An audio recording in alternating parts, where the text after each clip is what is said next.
So this is, as most people probably know, in association with the Sentencing Project's event, 49 years since Attica, Decarcerate Now.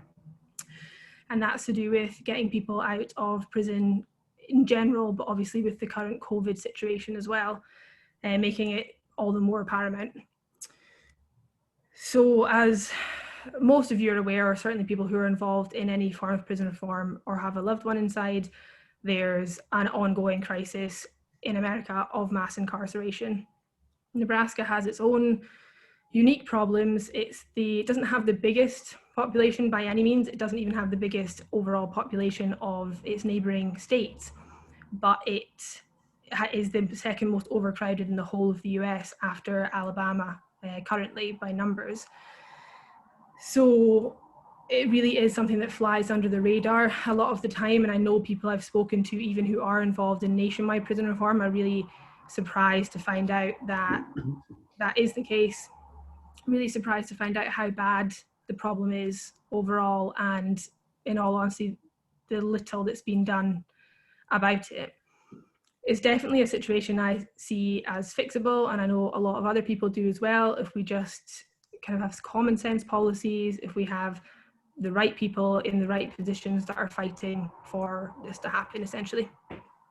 So we've started Nebraskans for Prison Reform to try and pull together all different areas which we really see as the key to tackling it from all angles, essentially. So that goes all the way from educating young people about the causes of crime, about the consequences, most importantly, of crime, because as most people know who have been young, you don't appreciate that. And a lot of the guys and women who are in prison at the moment have been in since they were teenagers and weren't making the decisions that they would have made as an adult, certainly. And that goes all the way from preventative measures like that, investing in communities, education, etc., all the way up to re-entry for when somebody has unfortunately committed a crime and then needs to be rehabilitated and re-enter society to be not only productive, but a happy member of society, and once they've paid their dues, return back to a normal sense, being able to do obvious things like vote, obvious things like get a job, but really just integrate back and have a family support system and things like they would otherwise once they have sort of paid their dues, so to speak.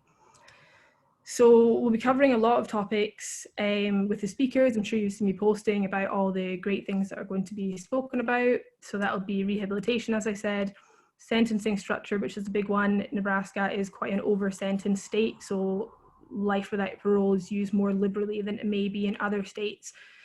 For example, Montana was one that I was personally involved in. You just didn't see the over-sentencing there that you do in Nebraska. So parole is another one. I know one that Britton is especially concerned about, and as are a lot of Nebraskans now, especially since there was an Omaha World Herald article about, despite the prison emergency being announced, paroles are down, granting of paroles down 29%, I think it was. So really just not even using the powers that they already have, never mind instilling new powers that we really need to do as well. The overcrowding is a very obvious one that will be addressed, as well as COVID. At the moment, Nebraska State Penitentiary, they were very lucky in the beginning that it didn't get in, but it is ripping through them. And I think it was the night before last, somebody sadly passed away who had got it while they were in Nebraska State Penitentiary. So very, very sad. And while there's not been as much as there could have been, it still was preventable, really, if they weren't at the 140, 160% overcapacity that they currently are.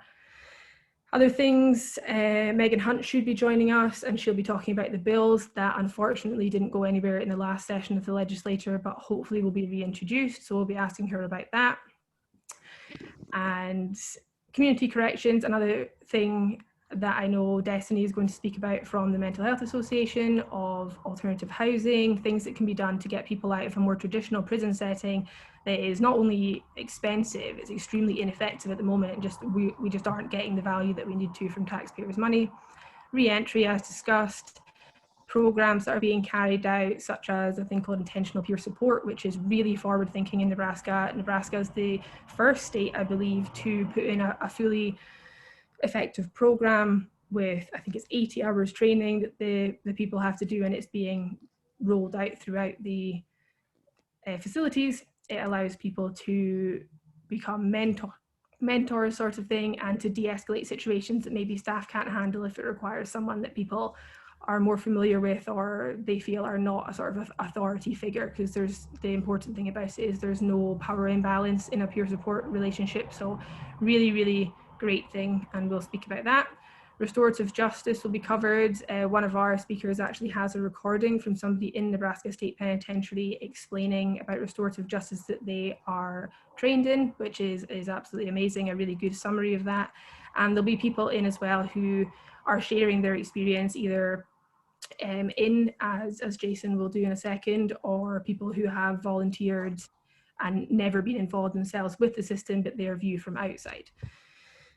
So a lot to cover, but we are due to go over a little bit, but I did warn everybody of that, and hopefully we won't be too bad. But I do think it's really important that we get all these voices to be heard, and it doesn't mean that we can't then follow up with more in-depth things at a later date.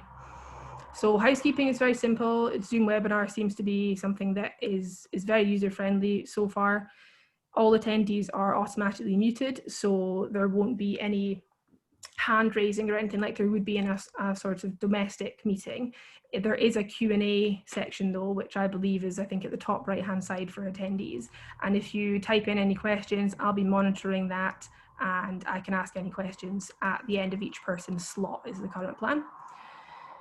This is streamed to our Facebook and will be available for demand. Hopefully it should be recording at the moment, and then we can go for there. I would note that nobody's faces will be seen in Zoom webinar. It's not, as I said, like a domestic meeting. There's no faces, it's just names down the side. So it's not something if anyone's going to worry about. So following that, I'll hand over to Jason, who will give us a little bit of a summary of his experience personally with the justice system and how he got into activism and things like that.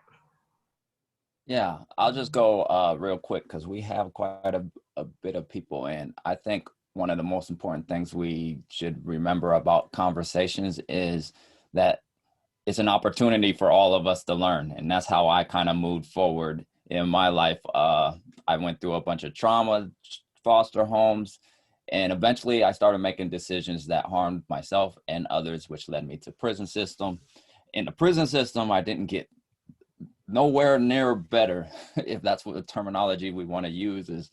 I just got worse and worse. I went in young, 18, 19. I got out for 3 months and was right back in because I was just on the same mentality, which I was involved in gangs, and that's what I lived in for inside. Now, I think what's crucial to really point out about my journey is the people who had the greatest impact on me inside the walls were, and their numbers are relevant too, because it was the people who were incarcerated there, first of all. Majority of them had a lot of time behind them, you know, that they had life sentences plus 100 years or whatever. But the relevance in that is that at some point they decided that they had value and they started investing in themselves, educating themselves. And in doing so, they started reaching out and connecting with people who like me. And the distinct difference is there is great things happening with volunteers going in. There is COs and certain individuals that choose to be an element of change inside, but there's nothing more impactful in somebody that's already living a lost life than somebody that you can see yourself in their position, or you can see that they've been in your position up here. And that's crucial in when we're talking about reform and change and changing the mind. And then there's the element that we speak about, we seem to miss, is just maturing, just years passing by comes with reflection. Even if you're behaving in negative ways still, there's such a reflection that goes on, that maturing has a huge element in the change in our life. And a 17-year-old who committed a crime and that 35-year-old are the same individual, but not the same mentality. That's why life sentences really should be looked at, because there's no value in them. We're thinking we're protecting the society, but are we really? And I just look forward to what the panel has to say. We will push questions and have see what answer we get back, and we should all approach this as a learning opportunity in order for us to pursue making a better state. I joined advocacy work because I believe that's my walk of atonement. It's not I paid my costs, paid my debt to society through incarceration. I pay my debt to society by contributing something back. And I would like to think that is to help somebody else be able to contribute their own way. So I look forward to this discussion and seeing what we can all learn, especially what I can learn. And I thank all the guests for being here. Ashley?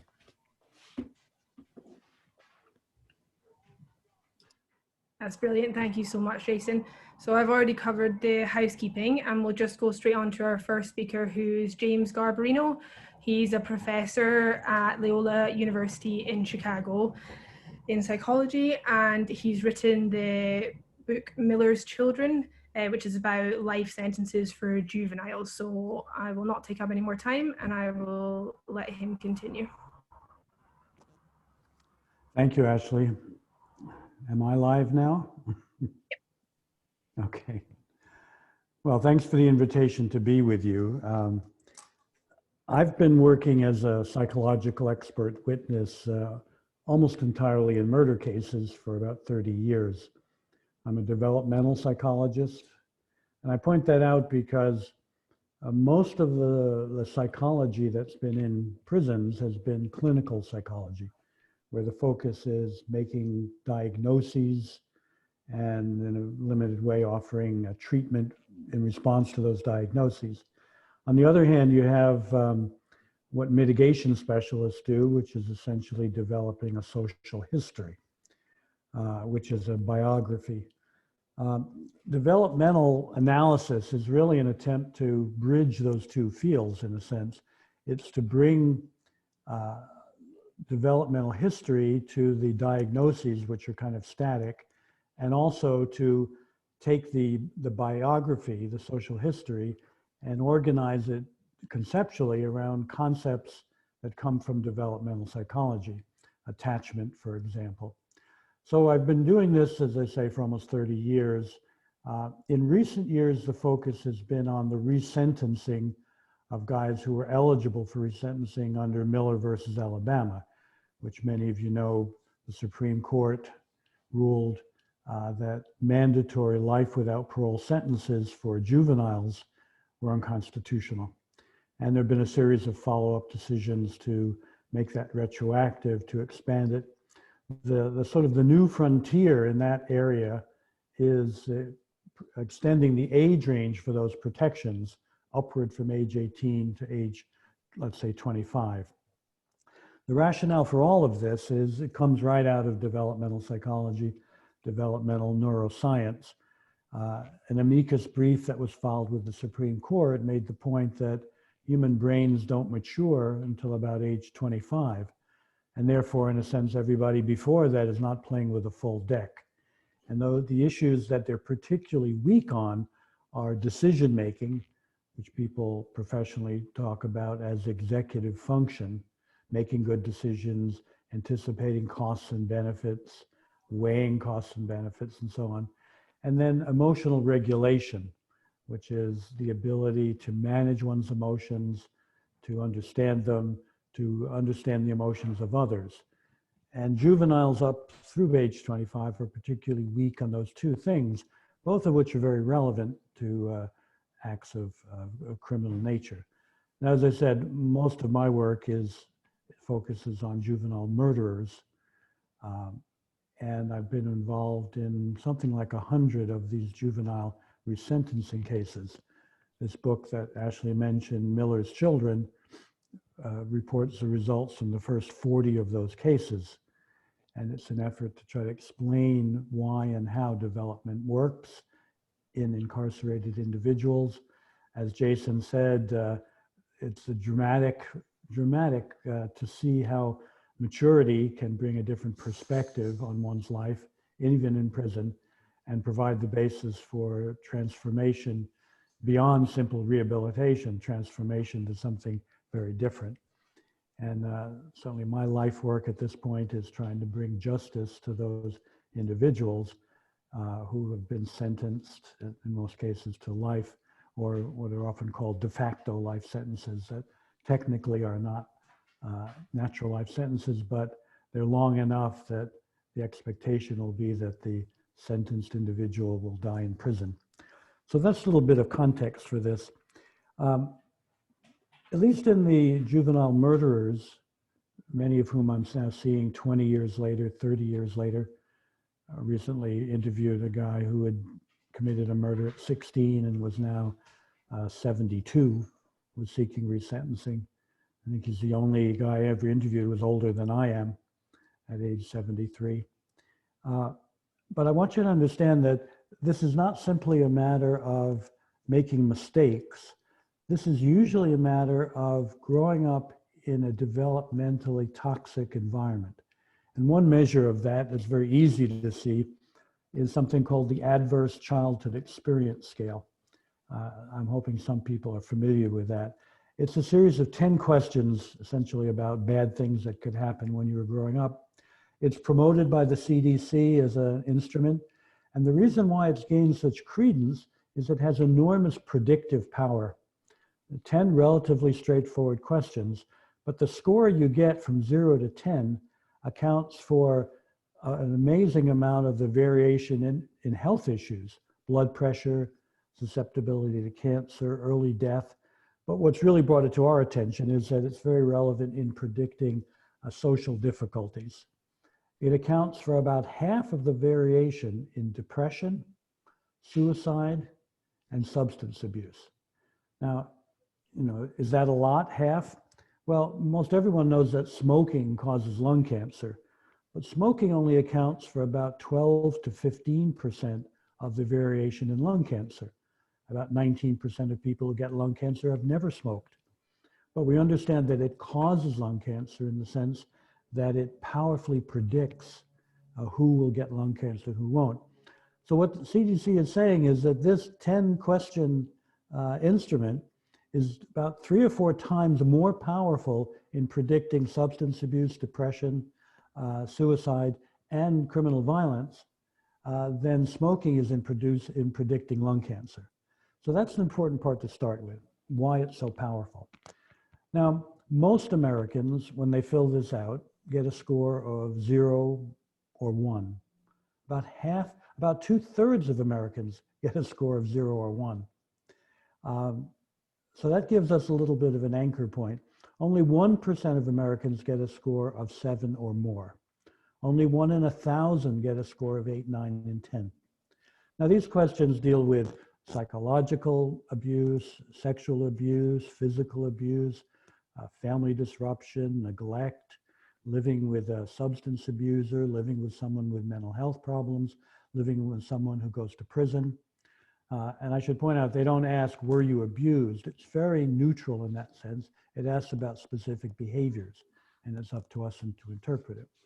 So think about this. As I say, only 1% of Americans get a score of 7 or more. The average score on this 10-question questionnaire of the guys that I've interviewed over the last years is 7. So that's the average. That means half are getting more than 7. It's not uncommon for me to go 3 or 4 interviews in a row and get guys with 9 or 10. And that means they have more adversity in their life than 999 out of 1,000 people. Now that's very powerful in a rhetorical sense, because if you go into court and the prosecutor says, well, lots of people have difficult childhoods, they didn't kill anybody. We're able to say, but yes, we're not just talking about some generic difficult childhood, we're talking about more adversity than 999 people in the country. So that's helpful that way.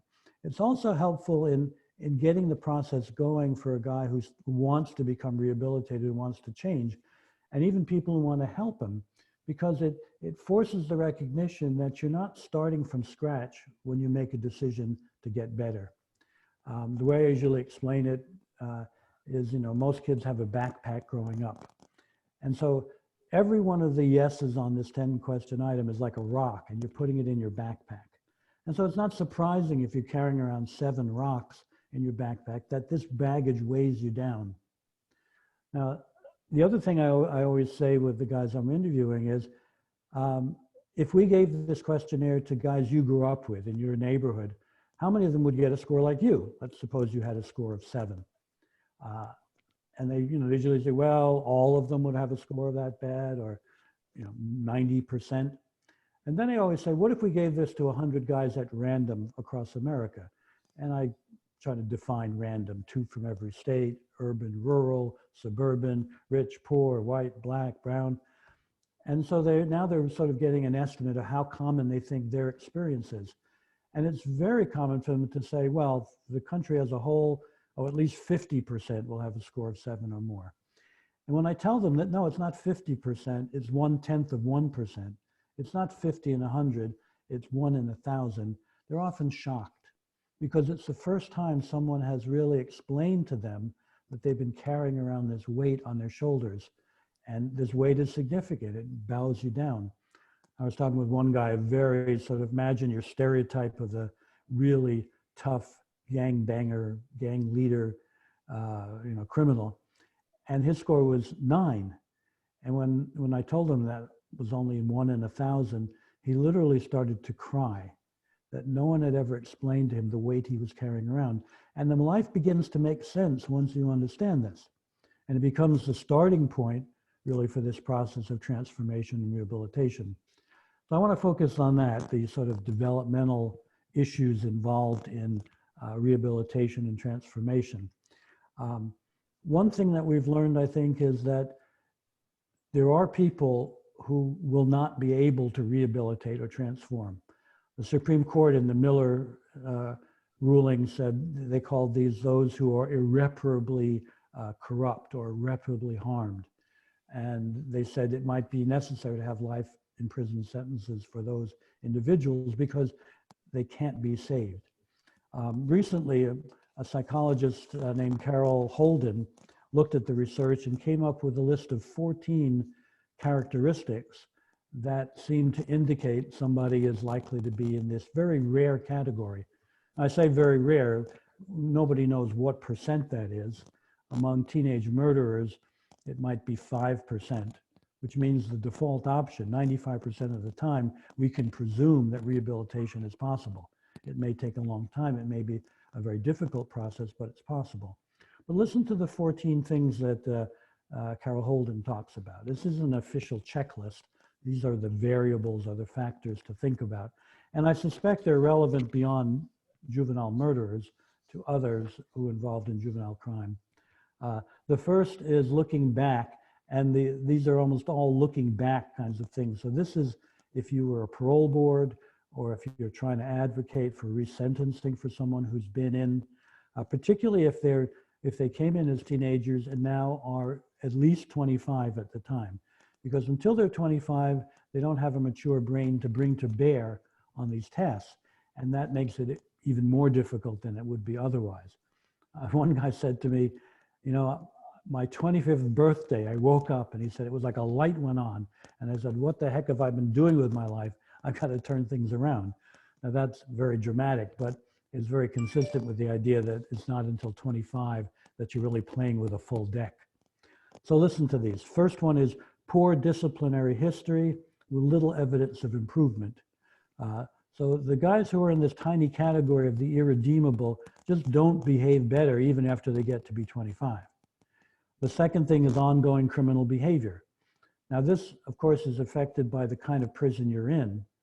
I was interviewing guys in Arizona, and one of the guys basically said, I'm surrounded by wolves, and I have to be criminal in order to survive. Here within Illinois, there's tremendous variation by facility. There's one facility that is just remarkable in terms of offering opportunities.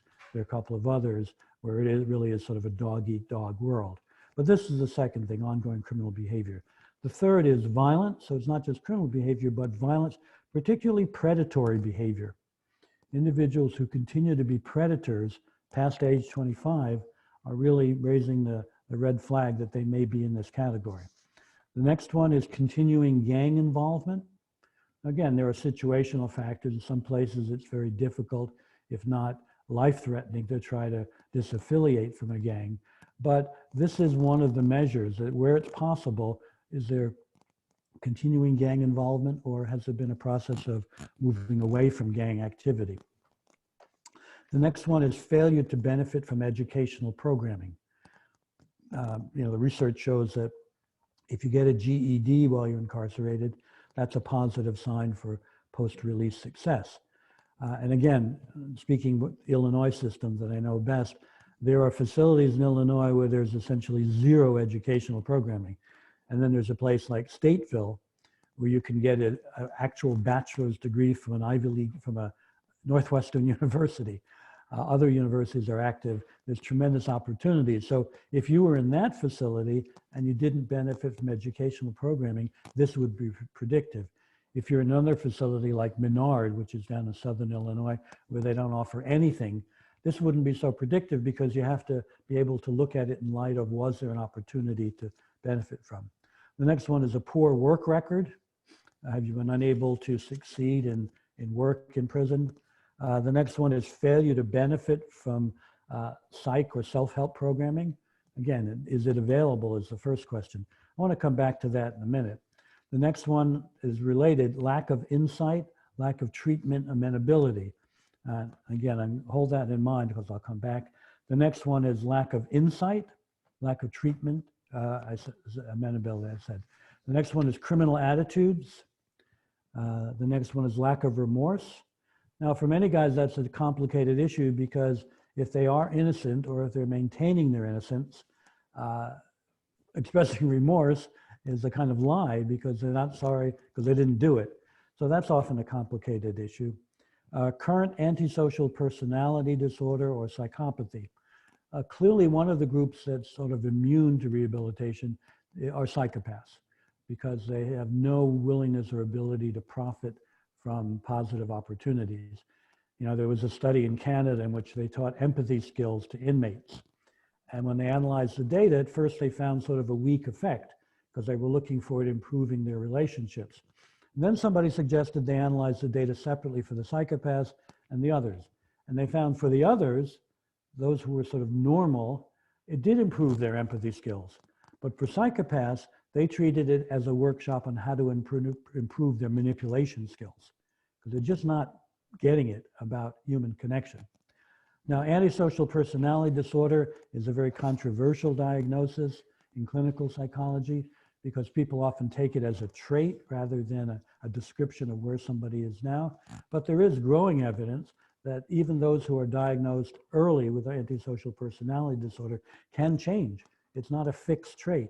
It can change, and that's very encouraging. The last one on the list is ongoing substance use or mental illness.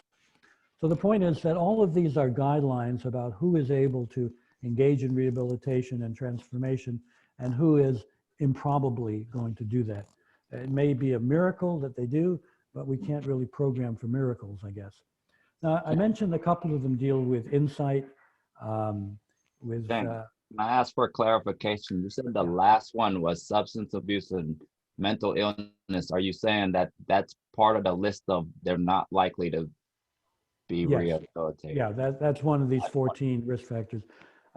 There's another one there, assessed high risk for recidivism, and most places have a separate kind of instrument for recidivism. It has to do with post-release resources and programs and so on. That's, I think, why I skipped it over. But one of the things that I've observed is that, as Jason was pointing out, this process of reflection can lead to transformation. And I want to read to you another, this is my second sort of last reference. There's a guy named Martin Goldfried, who's one of the most famous people in clinical psychology, and he has studied the question, what kind of therapies succeed and why do they succeed? And he's found 5 aspects of psychotherapy that predict success, regardless of what kind of psychotherapy it is. But listen to these. The first one is promoting client expectation and motivation that therapy can help. So you have to have a belief that change is possible. The second one is establishing an optimal therapeutic alliance. Now, Jason mentioned some of these older guys who become sort of mentors for younger guys. If you use the fancy professional language, that's this kind of therapeutic alliance. The third one is facilitating client awareness of the factors associated with his or her difficulties. So thinking about how did you get to this place? The fourth one is encouraging the client to engage in corrective experiences.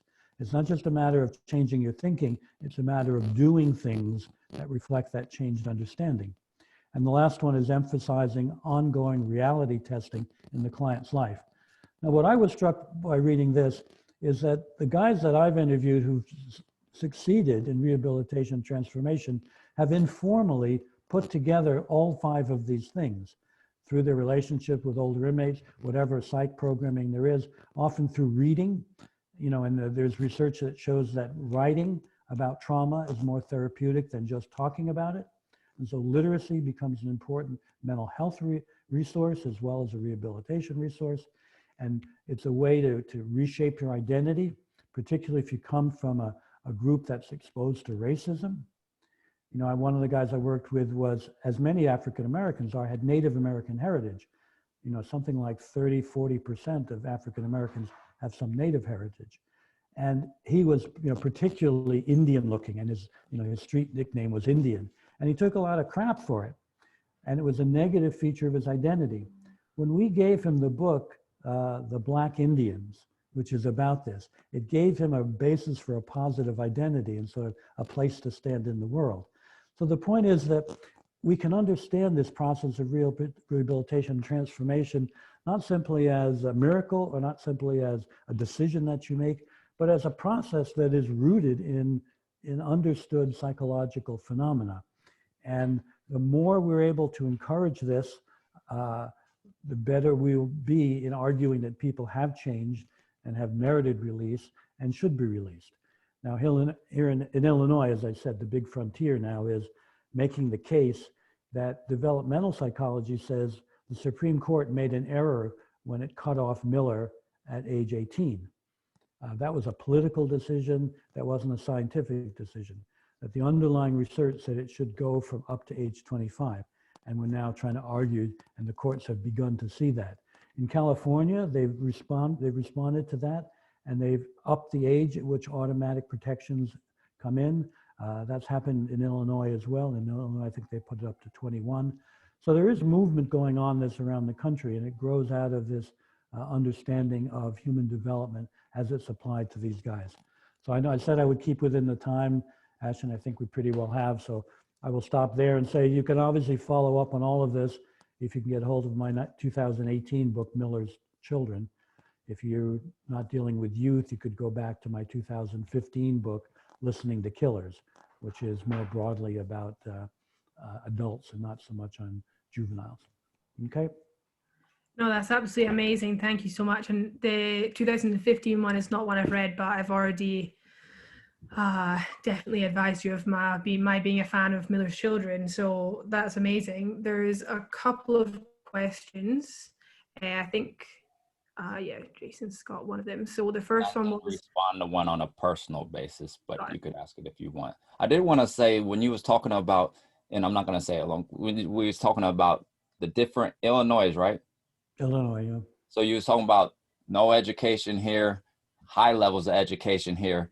And I don't know if it exists because it just came to my mind, and I would think it would exist. I would like to see everybody that had obtained an associate's degree and above, how their recidivism rate is on the outside, because that's extremely valuable information when we talk about why do we spend our money educating them inside? We need to do this on the outside, but that translates outside. So that's just a statement of the investment of education and stuff inside. Like, that was an interesting thing you stated. Thank you. It's very clear. I'm aware of one major study of Miller releasees, and it was done that they only had about 28. It was the first 28 they could find. And interestingly, they were only looking at the guys in that study, none of them had been incarcerated for more than 12 years. And I think that's the ideal sentence developmentally is more like 20 years, because you have to have 10 years to get to 25, and then 10 years to use that mature brain to undergo the process. But even with these guys who were only in averages, I think it was 12 to 13 years, the recidivism rate was essentially zero. There was, I think, one individual who was involved in a serious act of violence.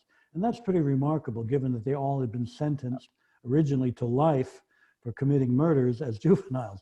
And, you know, within 15 years, they were pretty safe. Within 20 years, I think the rate will be almost zero, close to zero. I feel like I didn't really mature till I was 30 something, but it wasn't an excuse for my behavior. It was more of just a realization when I see younger members of society or inside that were doing things. I'm so impressed because I'm like, I was just immature way late. And that's the flexibility of human condition. Yeah, there's a very interesting book called The Brain That Changes Itself by Norman Doidge, who's a neuroscientist. And the book is about, each chapter is about a different area in which even the adult brain is changeable, malleable. It responds to a different experience. And then once you have a different experience, your brain changes, and then your changed brain allows you to do different things behaviorally. So it's a very dynamic process, and it's a fascinating book in many ways, but very useful for the kind of work that we're talking about. That is something I was going to ask as well before Jason had, whether there had been studies of the difference in outcomes between the facilities. In Nebraska, there are definitely differences between the facilities. There's some that offer almost no programming and, quite interestingly, no work, whereas there's others that have actually privatized work as well. So it really runs the gamut. It doesn't sound quite as extreme as no education as Illinois, and I was just wondering if there had been a study on the sort of recidivism rates of people that had come out of the different facilities in Illinois. I'm unaware of one. This Stateville facility has the benefit of being the closest one to Chicago. So it's the easiest one to get to by these people from these colleges.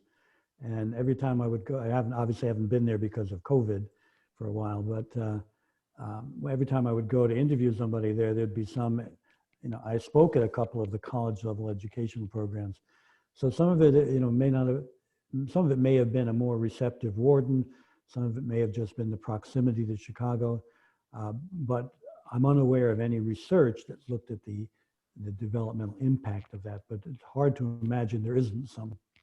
Yeah, definitely. It would be really interesting to find out the sort of levels of difference, and that could be a really stark thing that showed people that investment really is worth it. I'll move to the questions from the audience. We've got one here from Anonymous. Speaking about how development works in prison, what do you think about individuals who are intellectually or developmentally disabled being sentenced to prison? Secondly, do you think the most risk needs assessment would need to be accommodated for those who are either intellectually or developmentally disabled? Well, it's a very important question, and it really speaks to life is unfair. You know, if you look at research on resilience, the ability to overcome adversity, which is in a sense what we're talking about, you know, Jason can relate to it. We're talking about overcoming the adversity of your childhood, your adolescence, and now you're in prison. So research on resilience shows that one of the foundations for resilience is at least average intellectual ability. And I've certainly seen that in effect, the smarter guys have a leg to stand on. They have a resource to make use of in this process of reflection. If they're reading, if they can't read, they don't have access to books that can help transform them. So it's clearly a much more difficult process if you're disabled intellectually, and if you're disabled emotionally. If you have demonstrable severe psychiatric issues, it may interfere with your ability to make sense of this.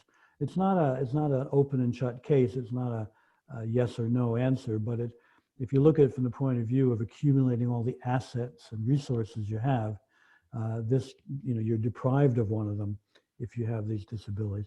Now, the Supreme Court has ruled, it's sort of a primitive ruling that you can't execute people who fall below a certain level of intellectual functioning, but the level is really, is really pretty low. And the guys who are just above that are not, are really placed at a disadvantage. This adverse childhood experience scale, there are times, when I've had to read it to people and explain it question by question. So there is some accommodation made there. When you get to the point of telling their story or now with the COVID, writing their autobiography. Again, if you don't have the literary skills, it's harder to tell your story. It takes more pulling it out of people and more back and forth to get the story. It's a significant issue to be sure. Yeah, so more like a further disadvantage rather than a ruling out another rock kind of. Yeah. From Jeannie, how do we prevent the immature brain argument from infantilizing teens? Vaping and alcohol laws, for example, but what's to stop the immature brain argument from pushing out the voting age or age of consent laws to 19 or 21? Well, I think we have to start with the reality of immature brains, and in these two areas, making good decisions and managing the emotions of self and others. I know there are those who argue there shouldn't be age limitations, but I think the reason why it may not push into voting, let's say, for example, is that most of the research says that these limitations are most relevant in intense emotional situations. That kids are capable of thinking things through clearly if they're in an emotionally neutral state. Many teenagers could relate to this. If you go to your sex ed class and they talk about how, before you engage in intercourse, you should think through the consequences in relationship. It makes a lot of sense. You can give very good answers in your classroom, but then Saturday night when you've had a couple of beers and you're in the back seat of a car, you just don't think as clearly. And a lot of the criminal behavior is like that. It's taking place in emotionally intense situations, which kids are not particularly expert at. And the other thing is that kids' behavior deteriorates in the presence of peers. And there's a classic study in which 16-year-olds are put in a driving simulator and told, when you see the yellow light, if you stop, you'll win an award. And when they're by themselves in the car, they do fine. If you simply put their two best friends in the simulator with them, even if the best friends don't say a word, now kids start running the yellow lights and running the red lights against their own interest. So, that's why voting booth, an 18-year-old can probably handle that. You're alone. You're not, drunk, hopefully. You aren't aroused, and you're in a better position to make a good decision. But, the military recognizes that young soldiers are at high risk for, bad behavior on the battlefield, which is why they have a structure of command to try to hold them together and limit the decisions that they have to make. But it's certainly an open question. If you're going to say, on the one hand, you should be exempt from life without parole sentences, why should you then not be exempt from voting? It's a debatable question. And that's really interesting, and it's something I've wondered as well, what impact that would have, or even opportunistic impact from various political sects that did want, if they would kind of trade it for upping the voting age, for example, if that benefited them more or something like that. But that's a really good point, that it's so environmental and almost hormonal based as well, depending on what's going on at the time. Shakur has just made a point to check out the Bard Prison Initiative, which is a New York private college that's been offering degrees, programs for at least 20 years, and their stats, along with other studies, show an increase in education, lower recidivism. So that's really for anyone else to have a look at. So that's really great. I had a couple of my own, that's everyone's. And I was just wondering, do you think the kind of pushback on not raising the age is that it would have such a sweeping effect on people that had committed crimes between the age of, say, 18 and 25, that even administratively it would be cause backlogs of years and years? Do you think that's a factor in politicians and representatives pushing back on it? I think it is a factor. I know I testified or was involved in a hearing in Oregon where they were quite ready to pass the law with protections, but they weren't willing to do it retroactive. And that was one of the big arguments, that how could we deal with all these cases? In the case of Miller, there's something like 4,000, 5,000 Miller cases that earned the right for resentencing as a result of Miller, and then Alabama, Montgomery versus Alabama. So that's a consideration, but I think if you step back and say, justice should take precedence over administrative burden, I think it's a pretty compelling situation. The other thing is, if you could step back and say the cost of resentencing is small compared with the cost of paying for life incarceration. And, you know, if you get to the death penalty, even forget about it, because the same arguments are being made about protecting those from 18 to 25 against the death penalty. That the financial argument is, you know, if you just, once you take the death penalty off the table, you're saving $3 million per case in all the litigation and appeals cases, because, you know, in most places, execution, even when it's being carried out, is not happening for years and years and years, with enormous costs being paid to prosecution and defense attorneys for the appeals. And I've been involved with some of those, and the expert witnesses. So there sometimes there can be a financial calculation that helps move our reform agenda forward. Yeah, amazing. Well, as you know, I could ask 2 questions literally all night, but we had better move on to keep on with time. The last thing was Alyssa in the questions had drawn people's attention to the college program at San Quentin and provided a link, which I will send out in the follow-up email. So thank you very much for that, Alyssa. That's great. Thank you so much, James. And obviously, we'd be delighted if you'd stick around for seeing everyone else, but obviously understand if you're busy. So we will now move on to Danielle Conrade. Thank you so much, James. I'll stay as long as I can. I do have another appointment soon. Thank you so much. Thank you. Hi, Danielle. Hi, how are you? Hello. Thank you. So as you can see, we're running a bit over time, but I think that was a little bit expected. So we'll just work with what we have. But I know you're looking to talk about the overcrowding crisis and things like that. So you just carry on with your part. Well, thank you so much to Ashley and to Jason and all of the esteemed panelists that it's an honor and privilege to join in community with today.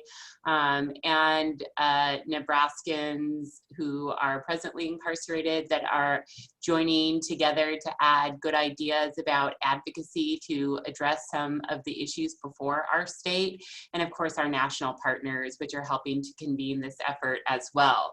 So I'm gonna go really fast to maybe try and help pick up a little bit of time, and I put a whole bunch of background links and additional resources and information in the group chat so that people can check out some of the pieces that I'm going to touch upon a little bit and dig in on your own time, and we can share those resources in other formats if that's easier for follow-up. But I'll just give a very quick intro about what the ACLU is, because I always have to remind myself that not everybody knows who we are and what we do.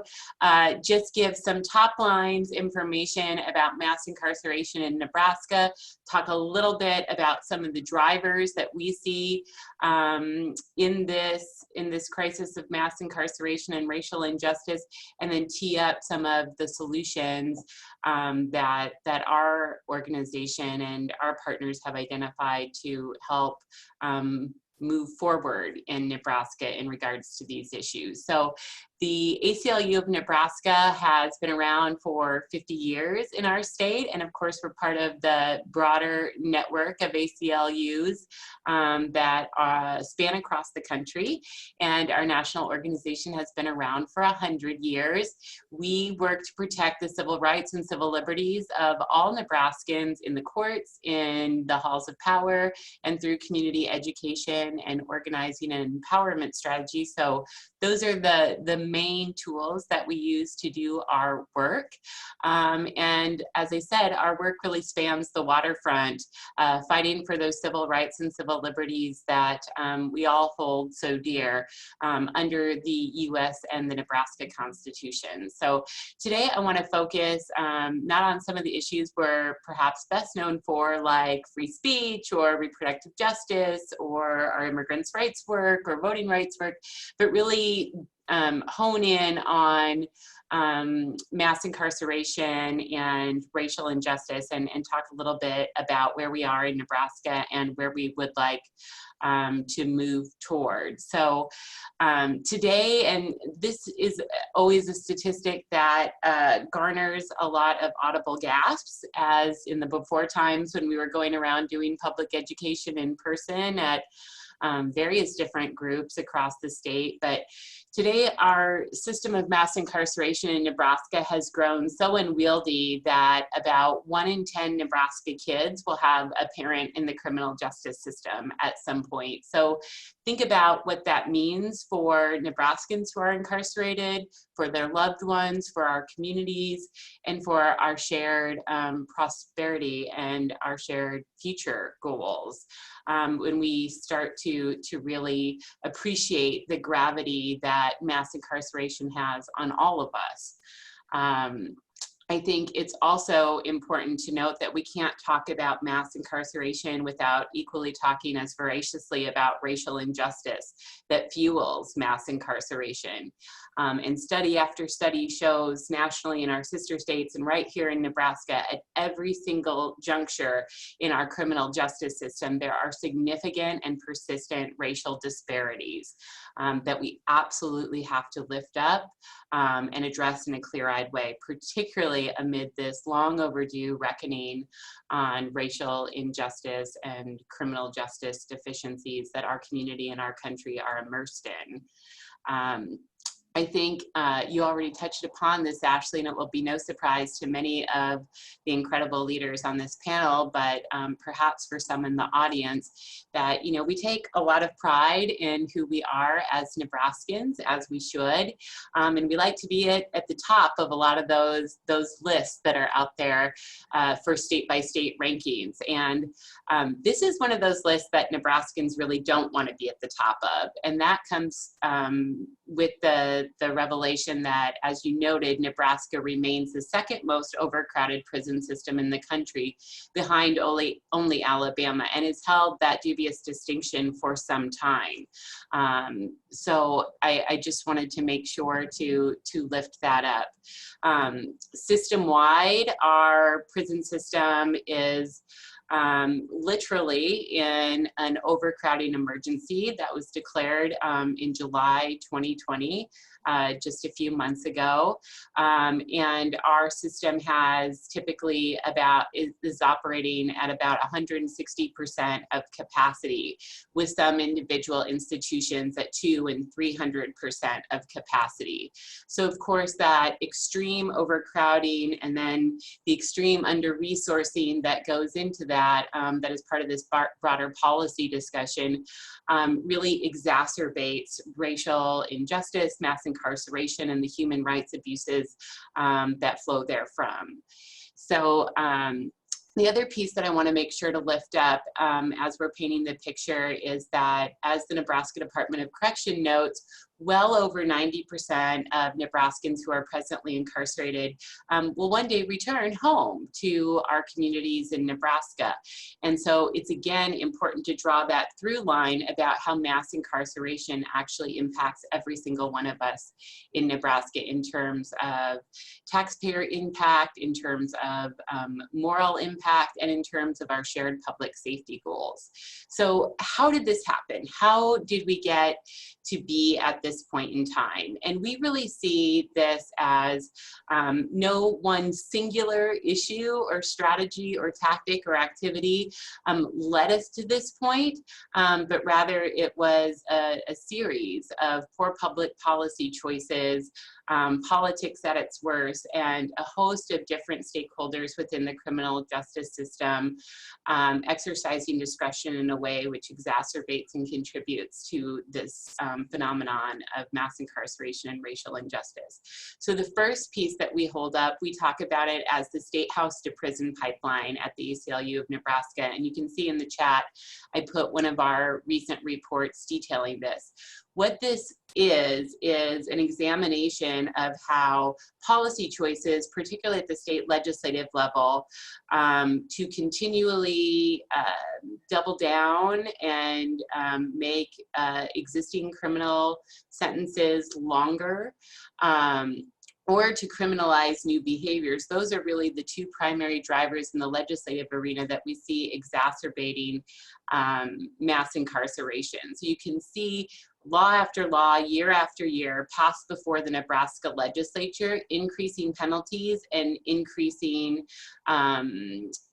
different types of criminal offenses. So those are key drivers which absolutely have to be front and center in this conversation. And it's really all a part of those failed policies in the war on drugs and being quote unquote tough on crime that have played out in Nebraska and beyond. That those muscular, lengthy historical policy practices are really what we're working to address now and moving forward. Another key driver, and we really see this playing out in Nebraska, is a lack of accountability for prosecutors, who are the most powerful actor in the criminal justice system. You're starting to see an emerging trend across the country where there's more attention being paid to the power of prosecutors. There's efforts for accountability and transparency in terms of what's happening in those offices. There's more attention from an electoral perspective. And there's an emerging trend of reform-minded prosecutors running and winning those offices to really help to change practices in terms of who is charged, how they're charged, and engaging with the community on a lot of these key issues. One of the other issues that flows back to the state house to prison pipeline and even the prosecutor accountability issues is that in Nebraska, our judges oftentimes lack meaningful discretion and meaningful alternatives to ensure the right sentence for the individual before them, because again, failed policies and extreme sentencing like the habitual criminal laws or mandatory minimums and things like that, which really drive lengthier sentences and really tie the hands of fair-minded jurists across the system. The other factors which I want to put on the table include decades of inattention. We've had these problems before us in Nebraska and our sister states and on the federal level for some time.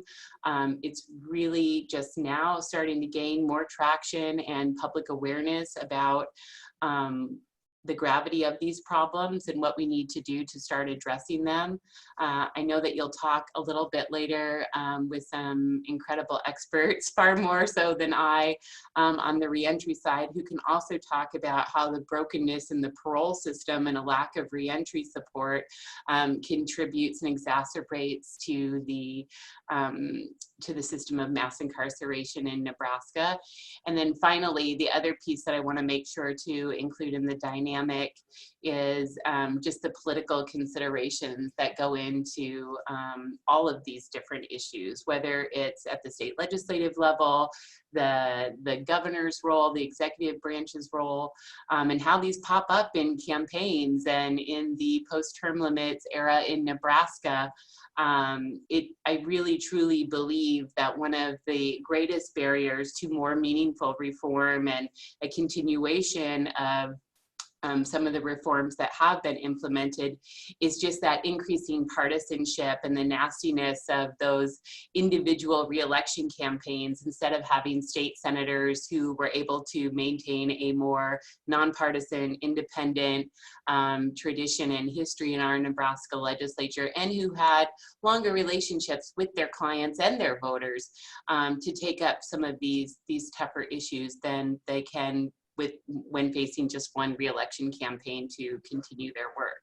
So I wanted to just kind of put some of those drivers on the table and talk about how that informs some of the solutions. We've tried to address some of these issues from a litigation perspective, a public policy advocacy perspective, and a public education perspective, and some examples of that are in the chat. So that's the bad news.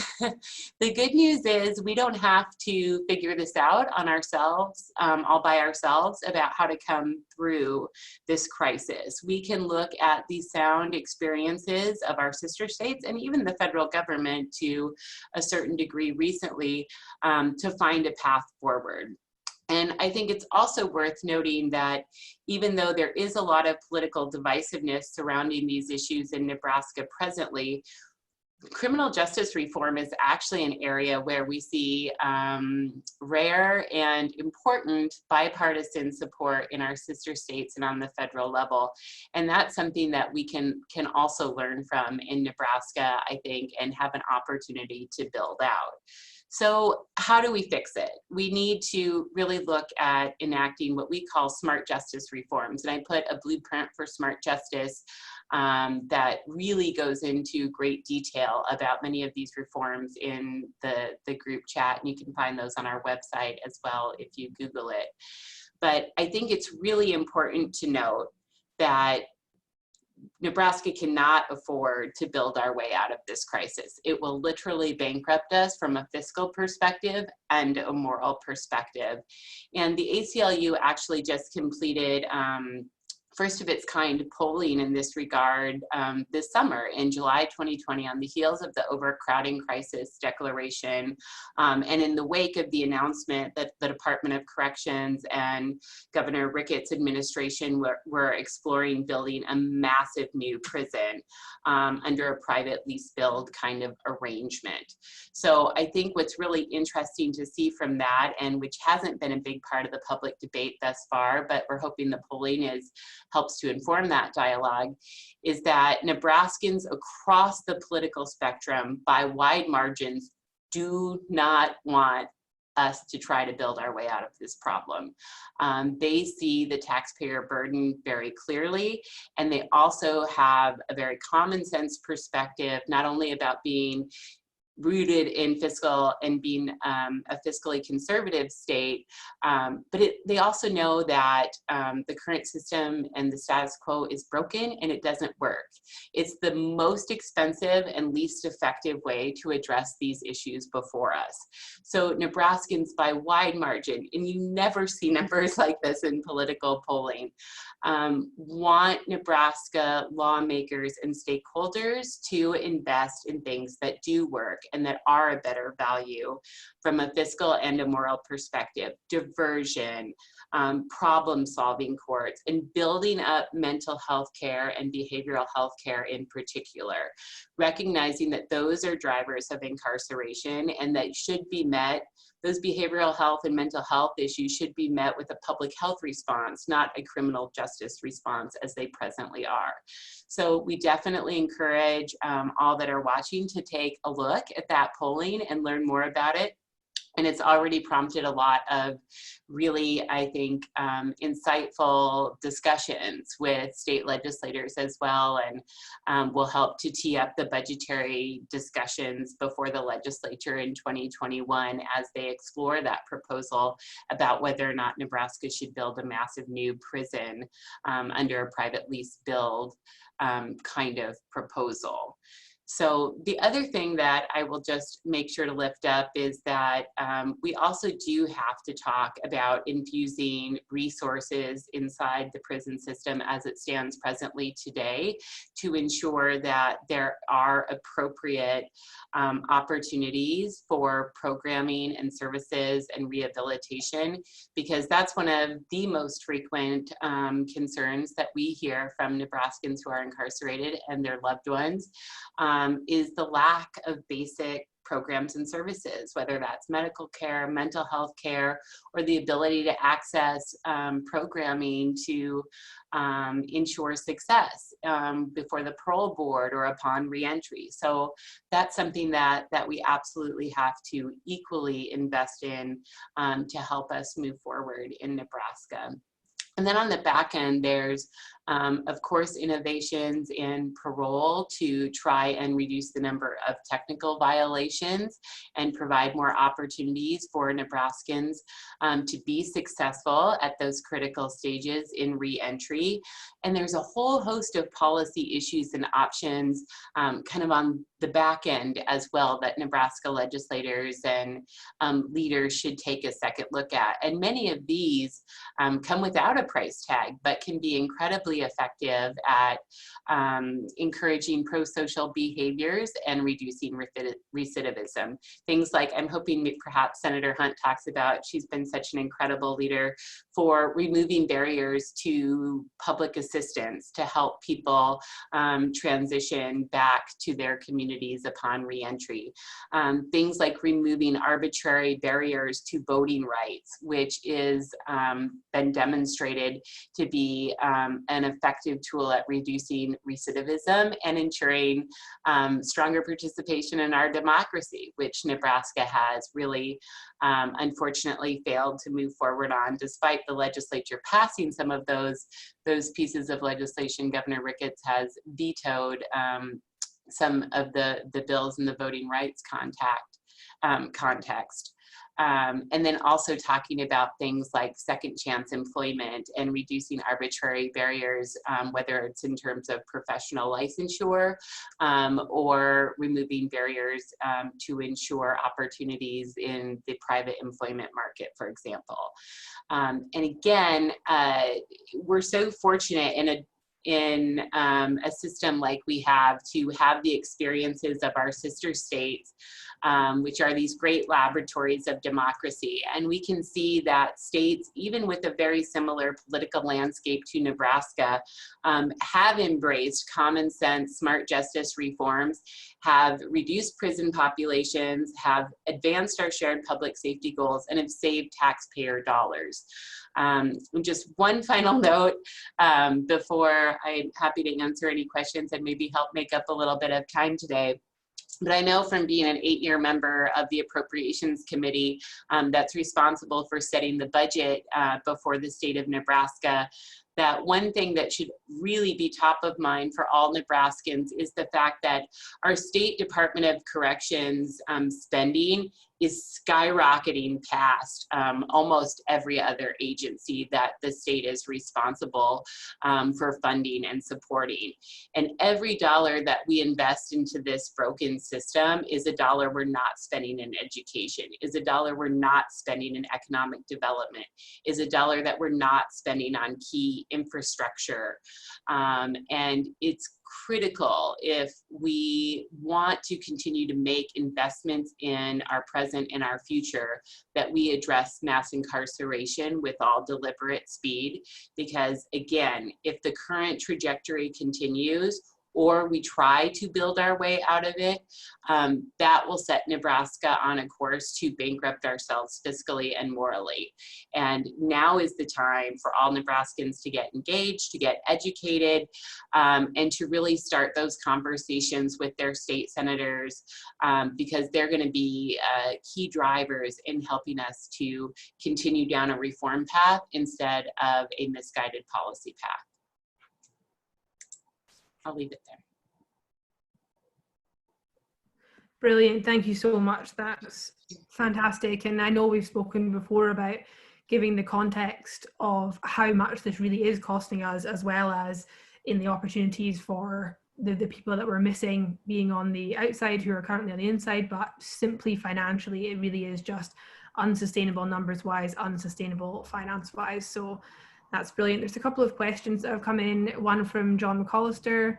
Oh, yay. Yeah. Will the overcrowded declaration really have any impact in Nebraska? Okay, well, shout out to Senator McAllister, who is an incredible champion for smart justice reforms in the legislature and has carried so many thoughtful pieces of reform legislation, just been a really wonderful advocate on these points, and continues to demonstrate that these issues do have broad bipartisan support across the political spectrum. So Senator McAllister, to your point, because I could sing your praises all day long, so under Nebraska law, as many of you know, that on July 1st, 2020, if the Nebraska prison population remained above 140% of capacity, the Department of Corrections and the governor had to declare a prison overcrowding emergency. So this was made, shifted from permissive to mandatory, I think, as part of the initial reforms in the 2015 legislative package to really put down a marker by the Nebraska legislature at this point to say, we're going to give you a couple of years to figure this out over at the department and for the governor to really focus on. And so we're going to put this deadline out there to help really clarify and the key issues before us. And unfortunately, the Department of Corrections and the Ricketts administration have treated this aspect of state law more or less like a suggestion rather than a clear state law legislative policy direction. So they failed to really put forward any meaningful plans over the last few years to demonstrate how they would meaningfully adopt practices or reform practices in the wake of this declaration. So the declaration comes July of this year, and there was, I think, very recent reporting, very troubling reporting from the World Herald on this point, when after the declaration happens, it really goes to the Department of Parole to kind of give a second and a fresh look to folks that might be parole eligible or otherwise to try and reduce some of that overcrowding. And so we know that there's, I think just shy of about 1,000 Nebraskans, maybe 800 or so, that are parole eligible at this point in time. And Director Cotton noted in the World Herald just very recently, it's business as usual at the Department of Parole. And there really has been no changed policies or practices to really breathe life into this emergency overcrowding declaration. So I think what I can say is I know the ACLU and other partners are looking at that closely. Is there something to tease out there from a litigation perspective? I think that it's a bit too early to know, but what is disappointing is that this is again a failed opportunity and moment to take a second look at the existing broken policies and practices that have contributed to the problem that we face today, and trying to take a different path to help to reduce overcrowding. So there may be standalone litigation on that. I'm not sure if there will be a viable theory yet at this stage, but I think we also can't divorce this, of course, from the pandemic that we're living and working through.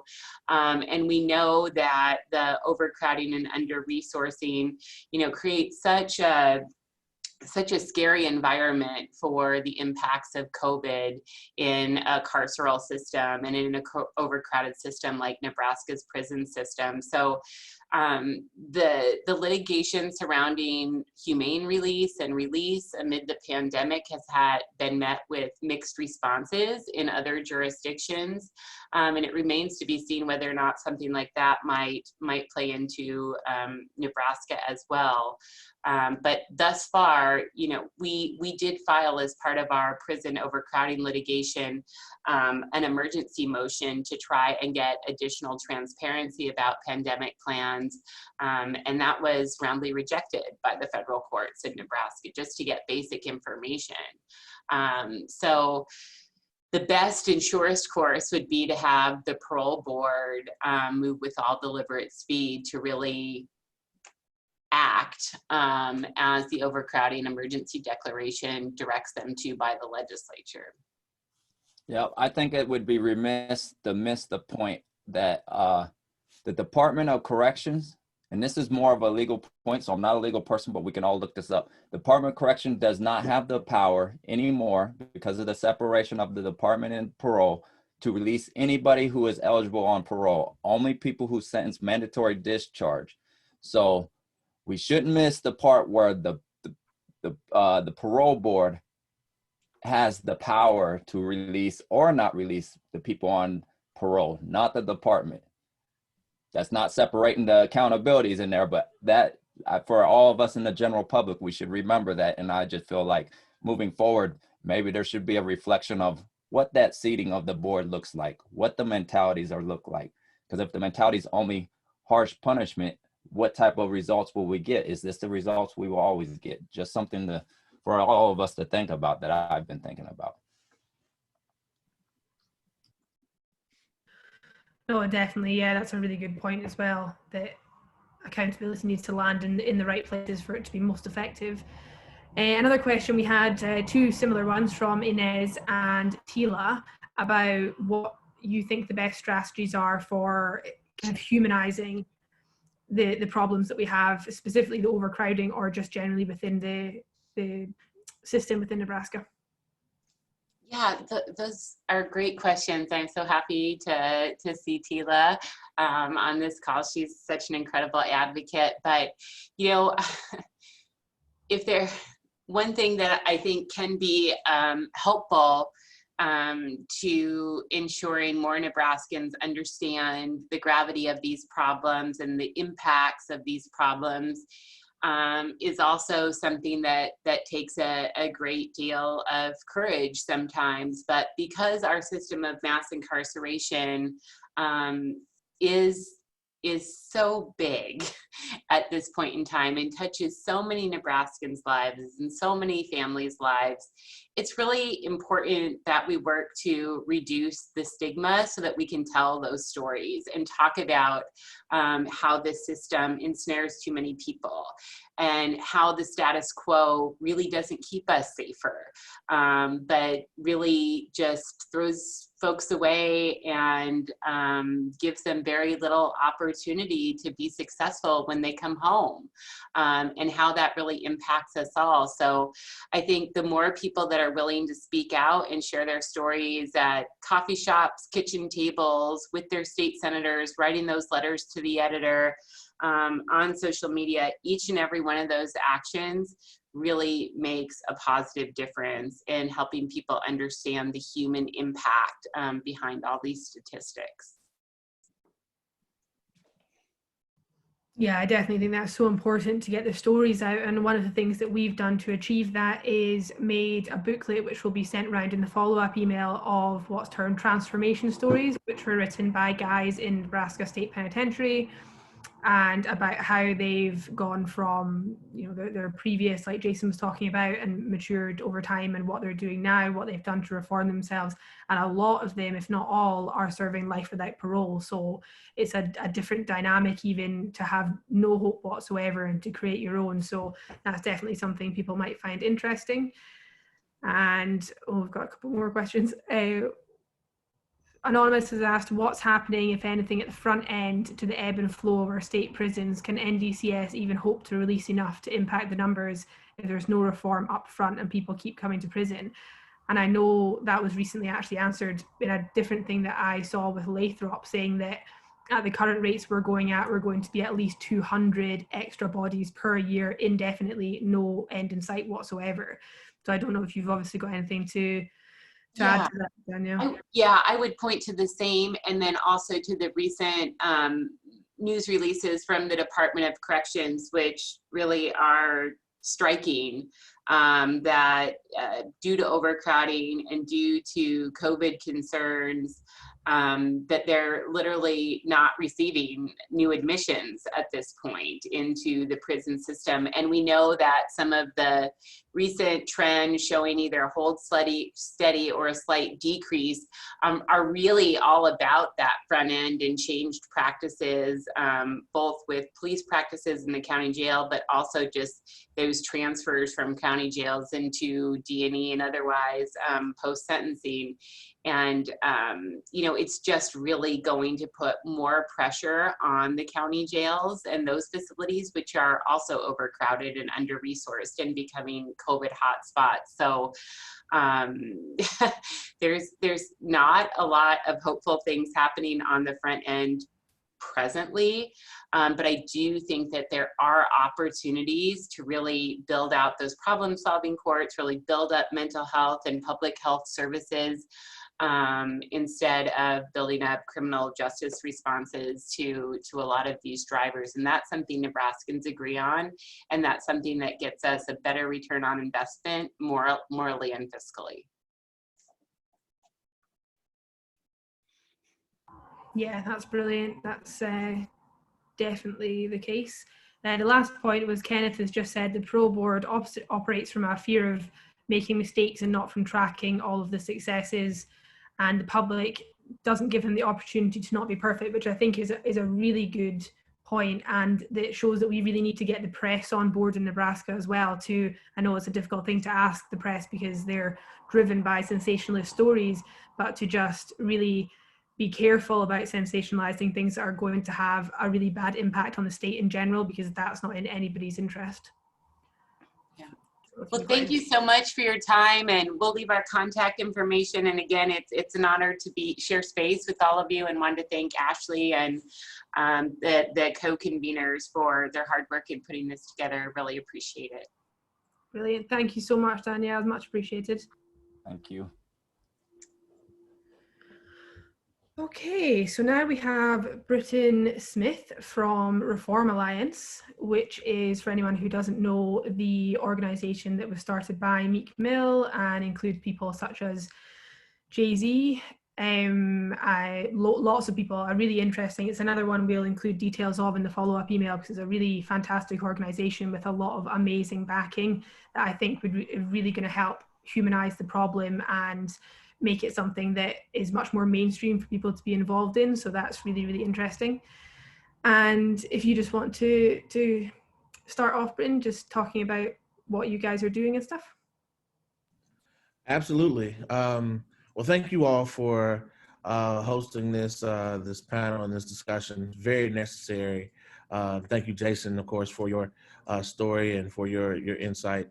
And it's always important and significant to hear from those, and to hear from those who are affected, who really understand this process twofold.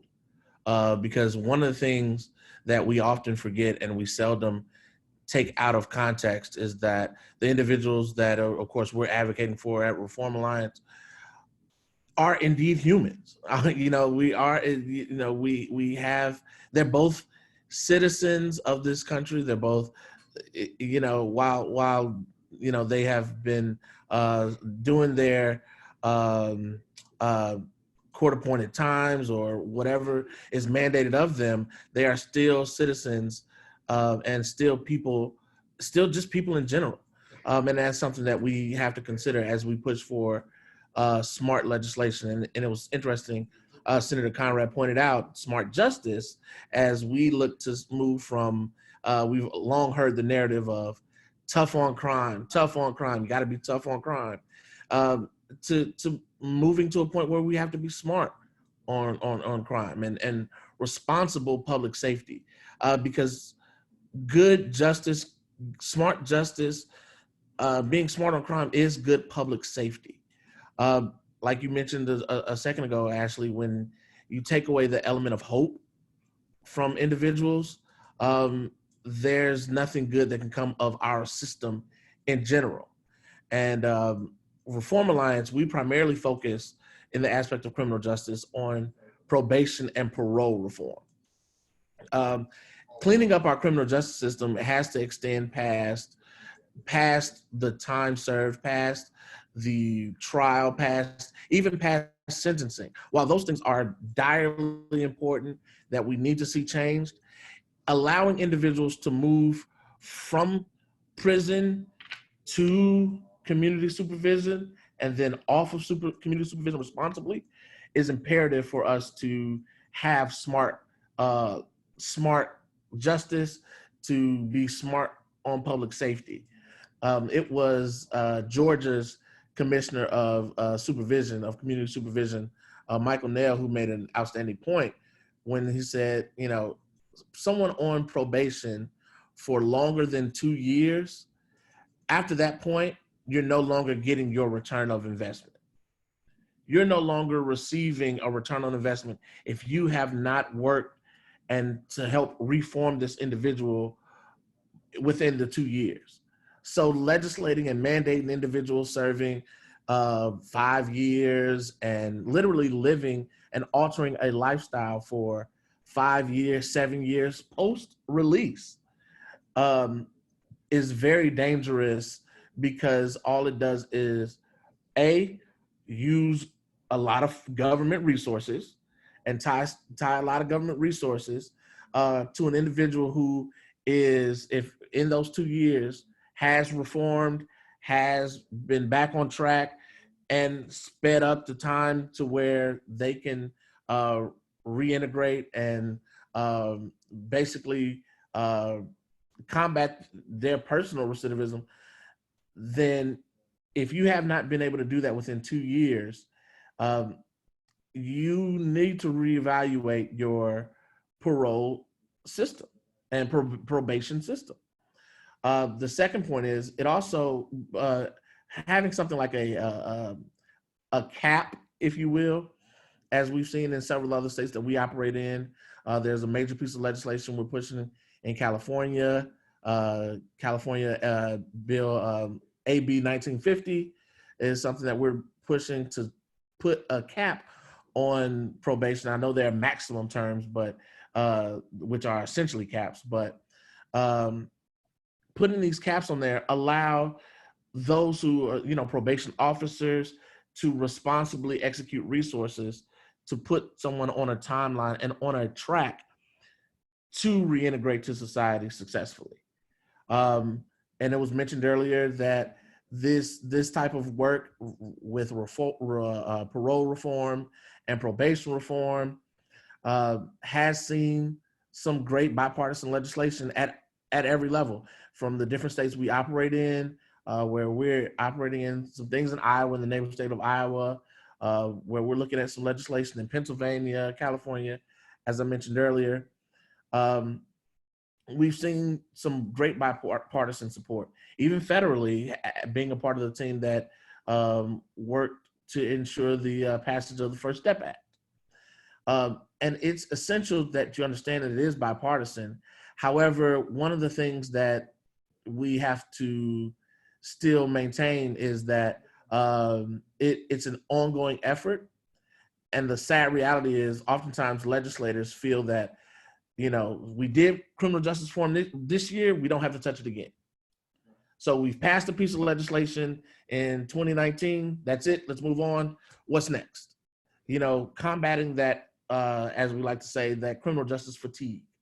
And we had a hearing in Mississippi where State Senator Cam Ward mentioned the worst thing that you can do on criminal justice reform is nothing. The worst thing that you can do is to go by, because he mentioned the plight that they have as the Department of Justice had to intervene and mandate certain changes. And their allocated budget skyrocketed to north of $500 million on corrections alone. So when you're mandated to do good justice, to make smart policy, we've also often seen it's often more costly when you're mandated to do good justice, because of the inaction and because of unfortunately, like we've seen with the Ricketts administration, seeing some of the things as Senator Conrade said, as suggestive versus legislatively mandated. So while it is a bipartisan effort, we still have to combat the legislative fatigue of the issue. And at Reform Alliance, we've been happy to partner with great friends on both sides of the aisle, from ACLUs in respective states and nationally to the American Conservative Union, and from Right on Crime to Urban League, and the fact that we can engage in each state that we operate in locally with state-based organizations who have been fighting this issue, who have been going about this for years. We like to come in, try to amplify their voices, lend our networks, lend our resources to hearing from them, and like Jason earlier, amplifying their stories amplifying those stories of those who have been trying to make a difference, who have been engaged and being leaders in their communities and in respective communities on this issue. So again, I know we're over time, and I promised Ashley personally, I said, you know what, I'm gonna be brief and try to make up some of this time. So I didn't want to babble and belabor, especially, being the lone, well, not the lone, but one of the few non-Nebraskans on here. But I definitely wanted to extend that issue and enlighten on that issue of the probation and parole reform, how essential it is to move individuals off of community supervision if we're still going to attack and effectively combat and take on criminal justice as a whole. And there was a conversation I've had with State Senator State Senator Justin Wayne earlier about what things can be enacted, especially seeing how effective and how responsive people are to the adult field services unit, if you will, and what policies need to be revisited in dealing with the probation and parole reform, even in there. So I thank you all for the time and opportunity. If there's anything else you need from me, please let me know and I'll be happy to share. I'm more than willing to speak for all Nebraskans. We want anybody and everybody to partner with us for reform. We don't care where you're from, what your walk of life is, what your politics are. If you're about reform, making things better for everybody. And I think that's the part that some of the public who has not had a lot of interaction with the system and thinks they're separate are missing, that this reform, all reform that's socially conscious, benefits everybody in some way. Absolutely. If not you directly, maybe your child, your friend's child, somebody, it benefits everybody. So we thank everybody that's coming in on this platform to help us kind of understand that. And that's not excluding Nebraskans. I'm saying we're welcoming anybody that's a human being on this platform. So. Yeah, it's been really good getting a national sense of it as well. And I've explained to a couple of people, certainly the panelists that I've spoken to, that reform is quite different because it's not exclusively coastal, which is really interesting as well, because I've spoken to, the first person I spoke to in reform was Devin, who works in Iowa specifically, and I think, are you Mississippi based, if I'm correct in saying that? Yep. That, yeah, it's really interesting to have, because obviously it's a well-known phenomenon that the middle can be looked over, and that's why we have people not realizing that we are so unbelievably overcrowded. I'm not saying it's expected of Alabama, but people just forget about the middle and forget that there's a second place in that awful list as well.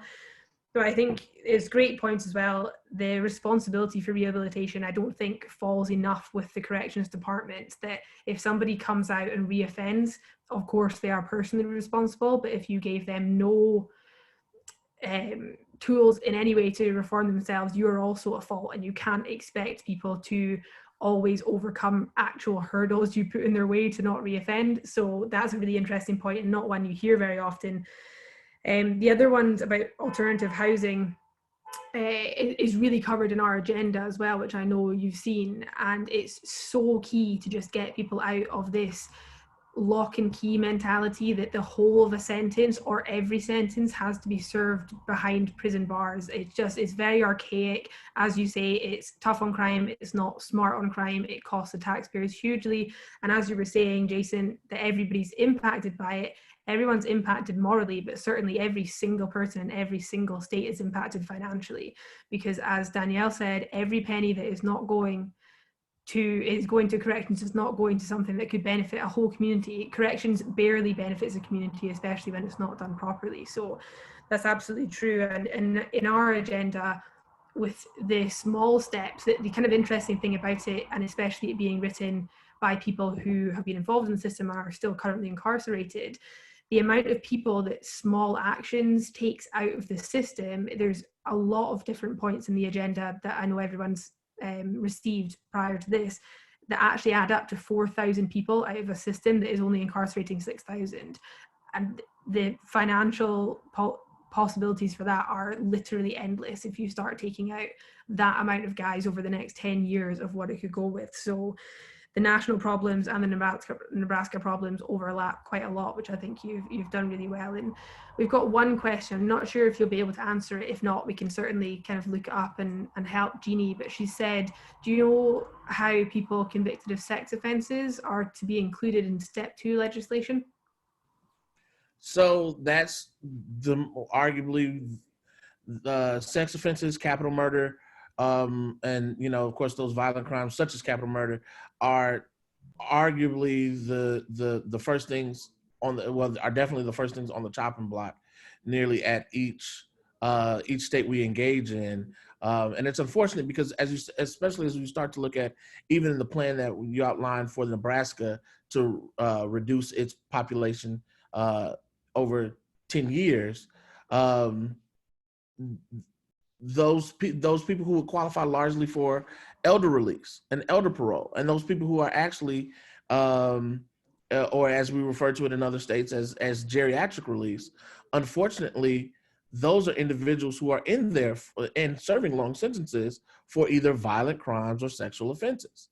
So once you take those people off the table, in certain states, we've seen it go from legislation that could cover 3,200 people to almost down to 500 because it took nearly everyone who basically are part of that group out of the running for this piece of legislation or this reformation.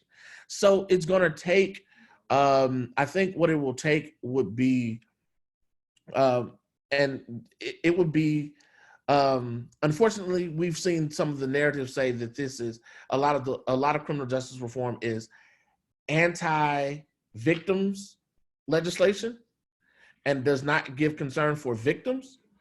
And one of the things that our CEO Van Jones was very significant in doing was the Redemption Project, where he brought families of victims who whether they were capital murder crimes, violent offenses, sex offenses, and brought them together with those who had been convicted of those crimes. It would actually take some stories and amplified stories of families of victims of those violent crimes, sex offenses, to step up and say, yes, we're hurting and this hurt us. However, smart public safety does not harden the criminal, does not harden a person convicted, does not harden someone who has been sentenced. So if we're putting someone in a position to where there's no hope, unfortunately, the only thing you can run the risk of doing is hardening that individual towards any type of either sympathy or release. So it will take some out-of-the-box thinking, some out-of-the-box approaches, such as working with families of victims who have been affected by sex offenses or violent crimes.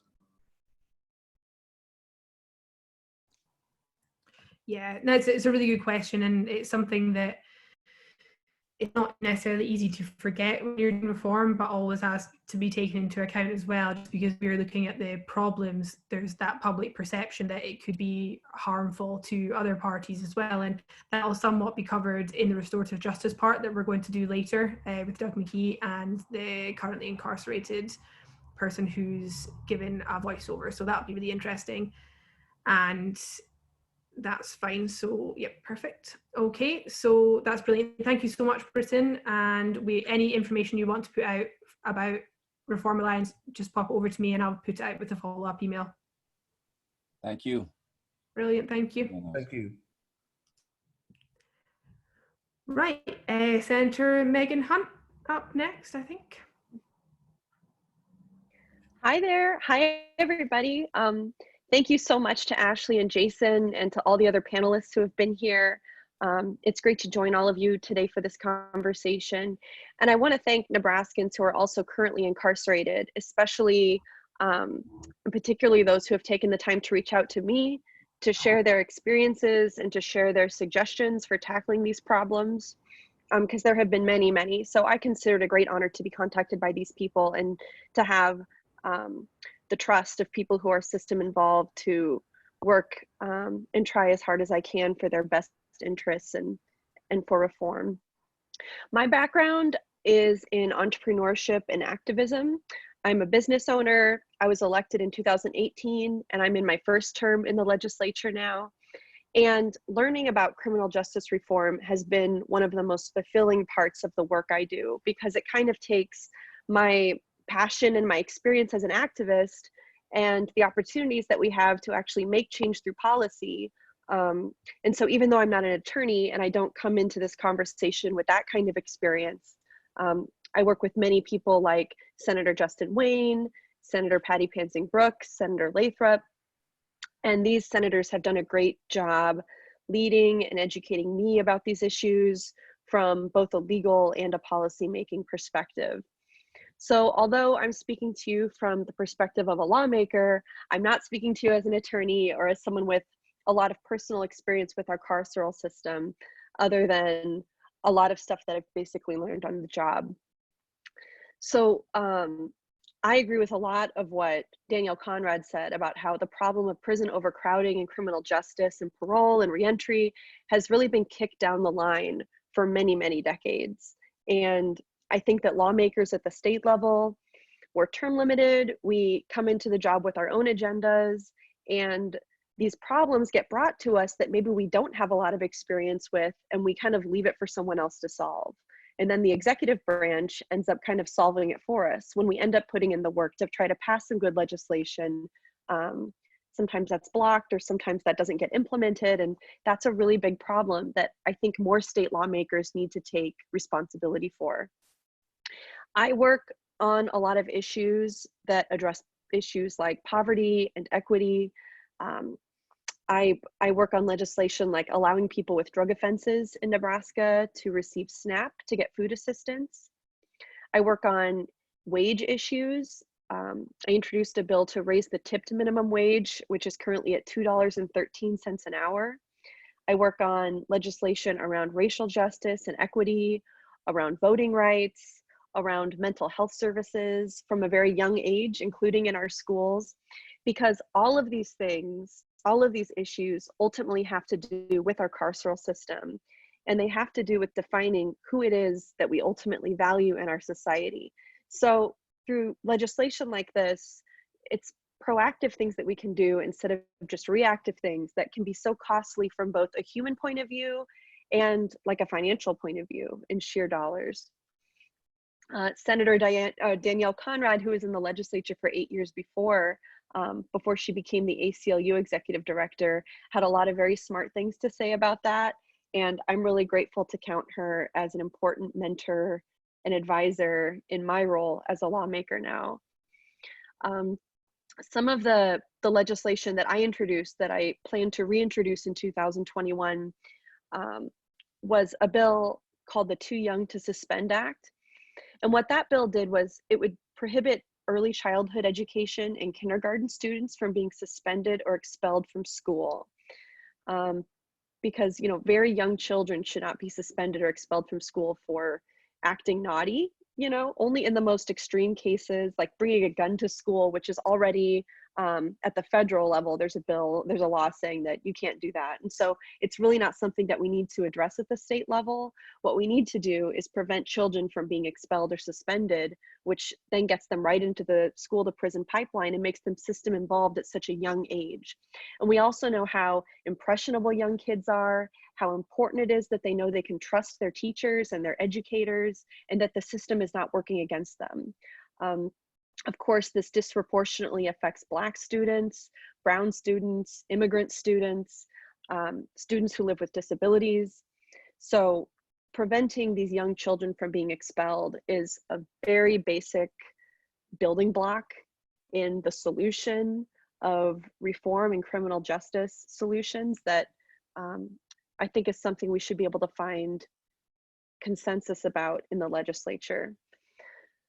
Unfortunately, that bill did not make it out of committee. That went through the education committee. And so that was a tough one to get out of that committee, but it's a fight that we're going to continue to have in the legislature. There are also several other bills that were introduced in the past couple years that I helped work on. One was LB 968 from Senator McAllister, which was Board of Pardons reform. And this bill included many pieces that were aimed at more fair, efficient, expedient, and transparent process for the Board of Pardons, which really helps contribute to formerly incarcerated people moving forward in society. Another one was LB 985 from Senator Patty Pansing Brooks. This was mandatory minimum reform. It would remove the mandatory minimum associated with existing charges and contribute to fewer offenders being sentenced with long mandatory minimum sentences. That one also died in committee. We also had LB 1004 from Senator Lathrop, which was a parole eligibility update. This bill would have contributed to more eligible offenders getting out on parole sooner. And we did pass that bill. It was filibustered, but we passed it, and then it was vetoed by the governor. So those are just some examples of the work that we're trying to do in the legislature. And you can see what a heavy lift it is, like what we're up against electorally in terms of the math problem that we have in the legislature. If we can't get enough votes to move something, then it doesn't matter what we do. The bill's just not going to pass. What we have seen is that these bills that we introduce, even if we aren't able to pass them, they are a great opportunity for engagement for my colleagues, people who have been system involved, who have experience with incarceration. They come in and talk to senators, they help educate them. These bills are great opportunities to get activists fired up, to ignite passion around the issue and advance the conversation. But honestly, what I need in the legislature is more friends. And in November, I need people to get out and vote and help me have more allies in the legislature so we can get some of this stuff passed. I know from my experience as an activist, from being on the streets, from working as an advocate, that it can be very frustrating to hear you just need to vote. Voting is not going to solve everything. Voting is not the solution to all of the problems that we have. We also have to be on the streets. We also have to be fighting for major changes within other systems, within workplaces, within other parts of government, from the city council to the school board to Congress. But your vote really matters in terms of helping us solve that math problem and what we're actually able to do electorally and politically in the state legislature. It's also important in the upcoming legislative session that we address policing in our communities, because that is something that Nebraskans and constituents are asking us for right now. For example, prohibiting the hiring of police officers who have been previously fired for use of excessive force, prohibiting police union contracts from having language affecting misconduct investigations or transparency or discipline records. We have to make sure that reports of police misconduct and discipline are public. There are more things that we can do than that, but that's a start. And there's more things that we are exploring. And I think Nebraskans can expect to see a slate of bills around criminal justice reform, police misconduct issues, all these things coming up in our next session. What I will say about overcrowding is that we cannot build ourselves out of an overcrowding problem. And we should really be working as a society and from a policy perspective to divert people from our correction system, to reunite families, to maintain the connections that incarcerated people have to their communities, and to fund policies that we know keep people from becoming system involved in the first place. So for me, the idea of building a new prison is a non-starter. Nebraska is the second most overcrowded prison system in the country, as we know how we talk about. And if Nebraskans care about tax relief, which seems to be always the #1 issue that everybody actually wants to talk about in the legislature, if we care about tax relief, they should care about criminal justice reform, because we are literally taxing ourselves to death in this state to fuel mass incarceration and racial injustice in Nebraska. About 1 in 10 Nebraska kids have a parent in the criminal justice system at some point. Black Nebraskans make up 5% of our state population and almost 30% of our prison population. And this year we declared a prison overcrowding emergency, but my colleagues filibustered the solutions, and we ended up with nothing. We ended up with no solution for that. So there's not one thing that's going to solve this problem, and there's also not one person who's going to solve this problem. And everybody has to bring their experience and interests and expertise into this challenge and really throw their shoulders into it. And that's how little by little we're going to be able to bring more victories for justice and for the people who are impacted by this system. I would tell people watching, the best thing for you to do is support legislation. Keep in touch with the ACLU, with Nebraskans for Prison Reform, with all of the organizations that are keeping an eye on this stuff, because we really cannot do anything without the votes to pass it. And I'm telling you honestly that in Nebraska, it's going to be a really tough lift. It's tough work to pass laws around this stuff. So one thing you can do to help us out, help elect more friends for me who can come to Lincoln and help us reach these legislative milestones for prison reform. And until then, we're just going to keep working on it. We're going to make sure that all the stakeholders are at the table, from law enforcement to advocates to formerly incarcerated people to system involved people, to ensure that we're coming up with solutions that do work for everybody in our society.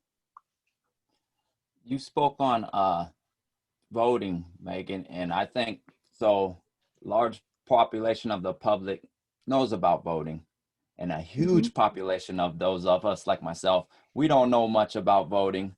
And when we start knowing about voting, we only really, when I hear and we're talking about the president and the governor, and we're missing all these elements that layer on what affects your job, what affects laws, what affects policy making.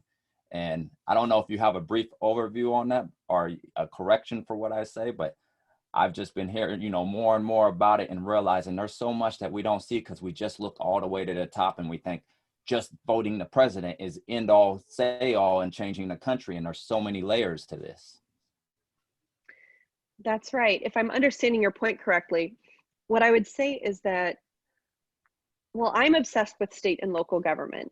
I love state and local government because I think that's the part of civic engagement that actually touches the people closest. And it's the level of government that you can engage with the easiest. The people who are on your city council, who are on your board of commissioners, who are on your school board, who are in your state legislature, these are your neighbors. They're the people you see at the coffee shop. They're the people who, their kids can go to the same school that your kids go to. And when you're mad at them, it's also a lot easier to let them know. So caring about the state and local level of government is where more people need to begin. What's going on in Congress, to me, it's a mess. What's going on with the president, to me, it's a mess. And it feels like something that I can't have any control over. And that makes me feel helpless. That makes me feel burned out. It makes me feel anxious. But when I turn my focus and reframe my engagement at the local level, and I say, okay, so Congress is driving me nuts, but like, what is the city council doing? What is our school board doing? Who is my state senator? How can I engage with them and see what their priorities are? Who's going to be on my ballot? This is the stuff that you can actually change. And these are the people who actually listen to the things you have to say. And an email or a call or reaching out to one of these people can make a lot more difference than reaching out to a congressperson. Before I got elected, I would talk to Don Bacon. I would call him. He's my congressman. I would call him. I would try to email him. And he never, ever engaged with me until I got elected. And then it was like to call me a radical communist or something. And so like the people who actually care about your day-to-day life, they're at the local level. And organizations like ACLU, like Civic Nebraska, Common Cause Nebraska, these are organizations that engage in voting rights and voting education. And those are the people who can give you more information about that too. That's amazing, thank you. We've got a couple of questions regarding the situation with the governor's veto. So Becky's asked if you were given a chance to override the governor's veto, but I believe there's quite a high minimum, is there, for being able to do that? So I have to look online, but I'll tell you, if my memory's right, the bill 1003 was vetoed when we didn't have enough days left in session to override the veto. Yeah. This is a dirty little trick that is sometimes done. Let's see. Yeah, I think that there was some, the speaker actually didn't allow the customary 5 days between passing a bill and being able to override the veto. So we did not get to override the veto. Yeah, there was definitely a lot until the very end. And we would have, by the way, we would have overridden the veto. Perfect. If the speaker had scheduled enough days for us to do that. Right, okay, so yeah, that's something to definitely be worked on. Jeannie has asked, how do we create opportunities for people to meet with the governor to tell his stories? And it's kind of seen that he's made his mind up, but that maybe if everyday people could get to him, that it might have an impact if there was enough of them. Go to his office. Physically go. If you can't physically go, write an email, give him a call. He will ignore you. He will not take you seriously, if I'm speaking from the experience of others. But if you put yourself in his way, you have to do something that will make him listen to you. Yeah, and that's true with everything, really, with people that have made up their minds and things. So good advice. Inez has asked, what can be done about transparency? And that's a real problem we have as well. So she said she was at the long-term restrictive housing meeting and was amazed at how perfectly streamlined the DLC claims their processes are. How can they be held accountable for what they're supposed to be doing? That was definitely something that we've come across. And I'm sure everybody can hear that I'm not originally a native Nebraskan.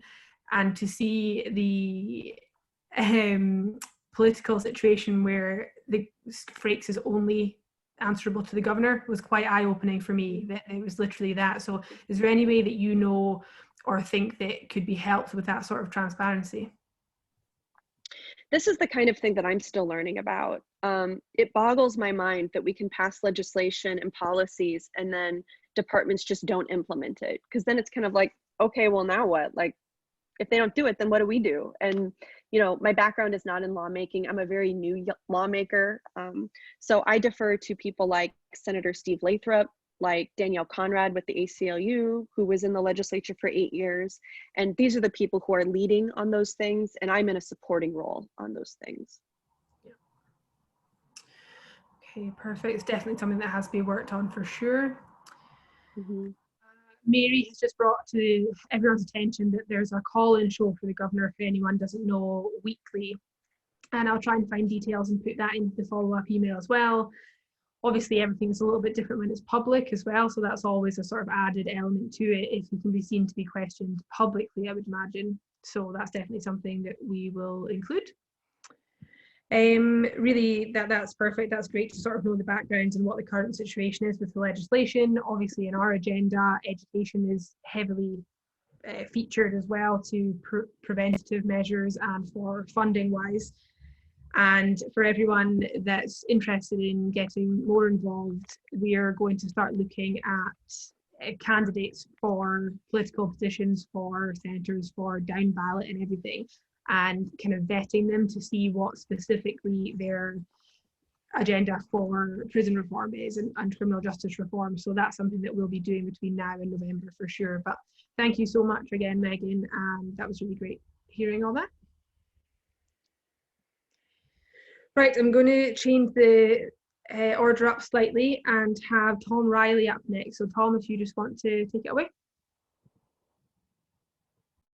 Okay, thank you very much. This is very interesting, and as Jason said at the outset, it's always good to go to these kinds of meetings because we learn from listening to others. I've been in the public defender's office for 45 years here, and I hate to say it, but as far as criminal justice, we're going in the wrong direction. When I started, we had some laws that were on the books. One that said a judge could only give a range of sentence of 1/3 of the statutory maximum. So if the penalty was 1 to 50, the judge could, if he wanted to max the person out, he could give him 16 2/3 to 50. If the penalty was 1 to 10, it would be 3 1/3 to 10, et cetera, et cetera. That, of course, made people eligible for parole after a reasonable time of being in prison. That law was repealed on a very underhanded legislative tactic. There was an omnibus crime bill, and after the committee hearing, and it was amended on the floor to just strike that statutory section, and no one caught it until after it was passed as a law. So that got rid of the 1/3 maximum. So now what judges are doing, and if you want to talk about what contributes to mass incarceration and how to try to de-incarcerate people, the sad reality is if the penalty is 1 to 50, a lot of the judges are giving people 49 to 50, 45 to 50. So they're not even eligible for parole for 20 odd years. And that's, to me, that's very, it's totally unnecessary, and it's a step in the wrong direction. Secondly, there was a statute that allowed judges to re-sentence someone. So let's say a judge sentenced the person to 35 to 60 years for some offenses, or a couple of offenses probably. There's a statute that allowed the defendant or the individual that's in prison to petition the court to re-sentence him or her. Typically what would be done is you would show that, okay, I've been in prison for 10 or 12 years. The first couple of years I maybe screwed up a little bit, trying to figure out how do I, navigate my way through. But the last 6, 7, 8, 9, 10 years, I've gotten some education. My write-ups are minimal, things along those lines.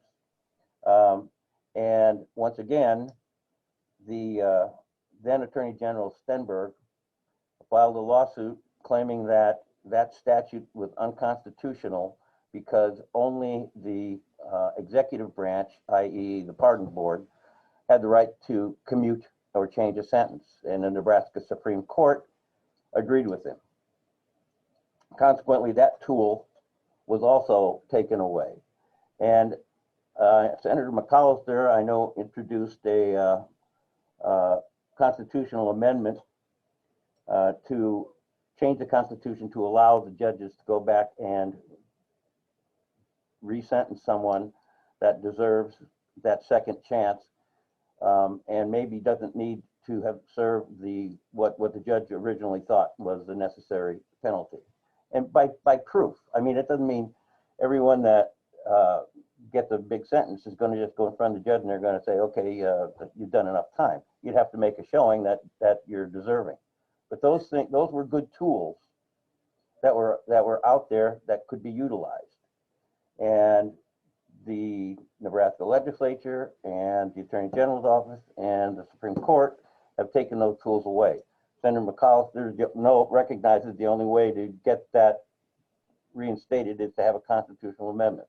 With regard to the first problem of, the getting rid of the 1/3 the 1/3 sentencing area where, like I said, the 16 2/3 to 50. There were bills in this term, legislative session, that were introduced that would rectify that, but as Senator Hunt said, it's unfortunately in many ways you're talking to a brick wall.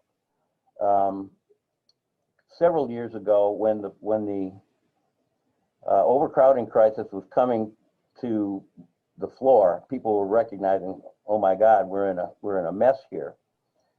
The state of Nebraska hired a consulting group, but I forget the name of it. It was a national organization dealing with state governments. And they hired them to come up with solutions. And the committee was chaired by Governor Ricketts, the Chief Justice, and the then Speaker of the legislature. And they had all sorts of people on the committee from all, whether it's police, prosecutors, defense lawyers, state senators, people involved in the criminal justice system across. And that organization recommended, one, get rid of mandatory minimum sentences. Two, go back to the 1/3 statutory requirement. And number three, they recommended for this post-release supervision that's now in place. And as you can well imagine, the first two suggestions were totally ignored. The powers that be did not want to hear anything about changing the statutes back to the way they used to be, because that's not being tough on crime, and therefore it goes nowhere. And anytime a legislator, when I go down and testify in front of the Judiciary Committee, which is a relatively friendly committee for us, I frequently cite what I just said. I mean, you guys hired this, entity, consulting group, to come and give recommendations. They give the recommendations, and you ignore them. And the only thing you do is pass this post-release supervision, which isn't a bad thing, but it's just, you know, dealing with the fringe questions. So, you know, the frustration that I see, and you know, I'll grant you my perspective is somewhat myopic in that I've been just dealing with criminal defense for my whole career. But when I first started, if someone got a 12 to 20 on a robbery, it was like, oh my God, what a huge sentence. Now, if you get a 12 to 20 on a robbery, you're clicking your heels going out of the courtroom saying, that's what a relief, because I was facing, you know, 80 to 100, which judges are dealing this stuff out. I mean, one of the problems that doesn't deal with legislation is, you know, I'm involved in this group called Family and Friends of Incarcerated, and I got involved in it because I ended up representing 13 juveniles that were going to get resentenced under the Miller case that was talked about by a professor earlier. And by going to those meetings, it dawned on me that judges should go to those meetings and see what the effect on the families and the friends and the loved ones who have someone in jail, and all the frustrations that they are dealing with, especially now where you can't even visit, for God's sake. But all the ridiculous hurdles and hoops that are presented to the men and women that are serving time to try to get across the goal line. And it's probably it is probably the most enlightening thing that I've ever experienced in the criminal justice system, just to see, hey, this doesn't just affect the alleged victim and the defendant. It affects way beyond that with loved ones. And some of the tears I've seen, it's just heartbreaking. And I wish judges would be a little bit more aware of some of those things. You know, the truth of the matter is, I'm sorry? You're speaking of restorative justice. Yes.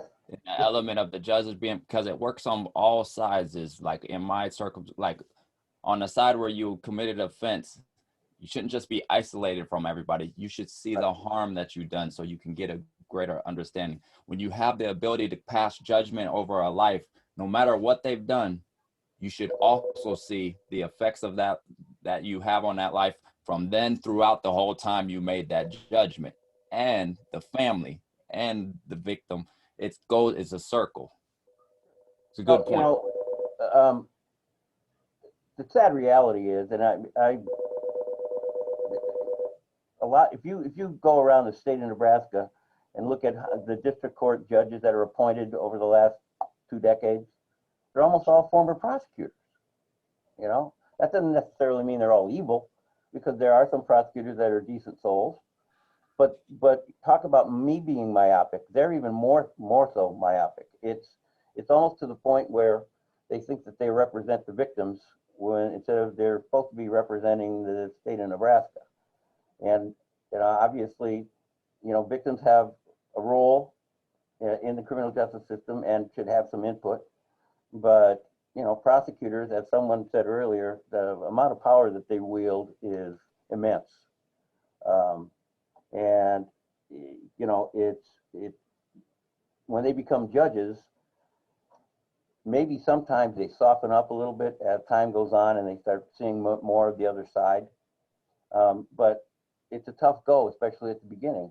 And yet someone else mentioned earlier, I think one of the comments was that parole board operates a little bit out of fear, because once they make a mistake, that gets publicized, and all of the, you know, the 95% of the other good stuff they do is ignored. And well, judges are kind of in the same boat. If they sentence someone to probation or to a not too lengthy prison sentence, and then they get out and commit another offense that's highly publicized, then the judge, you know, you got the police union wanting to recall the judge, and you got a bunch of other organizations wanting to recall the judge. So they operate out of that, you know, element of, I don't know if fear is the right word, but trepidation, I guess, is maybe a better word for it. You know, that Mel Beckman, who's one of the founders of that organization, asked me to write a brief report on felony murder, and it's in the Criminal Justice Review that just came out a couple of days ago. And at the risk of being too wordy here, I'll just say that under the felony murder rule, intent to kill is not an issue. It's all first-degree murder, period, end of story. Out of, you know, if it's in the commission of a burglary, in the commission of an arson, in the commission of a robbery, any other, any number of felonies. And that's automatic life sentence if you get convicted, regardless of how culpable you are. And we have the aider and abettor rule in Nebraska, which is also a real problem, because the example I used in the article is if myself and my brother drive to the quick shop with the intent on robbing the place, and I sit out in the car, and my brother goes in and ends up getting into a struggle with the clerk and shoots and kills the clerk, we're both guilty of first-degree felony murder, and we're both going to do a life sentence. Some states have totally eliminated felony murder because the other offenses are probably enough that you can have a pretty lengthy sentence. Some of the other states have made it a second-degree murder, and that's kind of what I'm recommending here, not because I think that's a great resolution, but I think it's the only one that's palatable to the senators that Senator Hunt was speaking about. And what would happen then is, if it was a second-degree murder, the penalty would be 20 to life.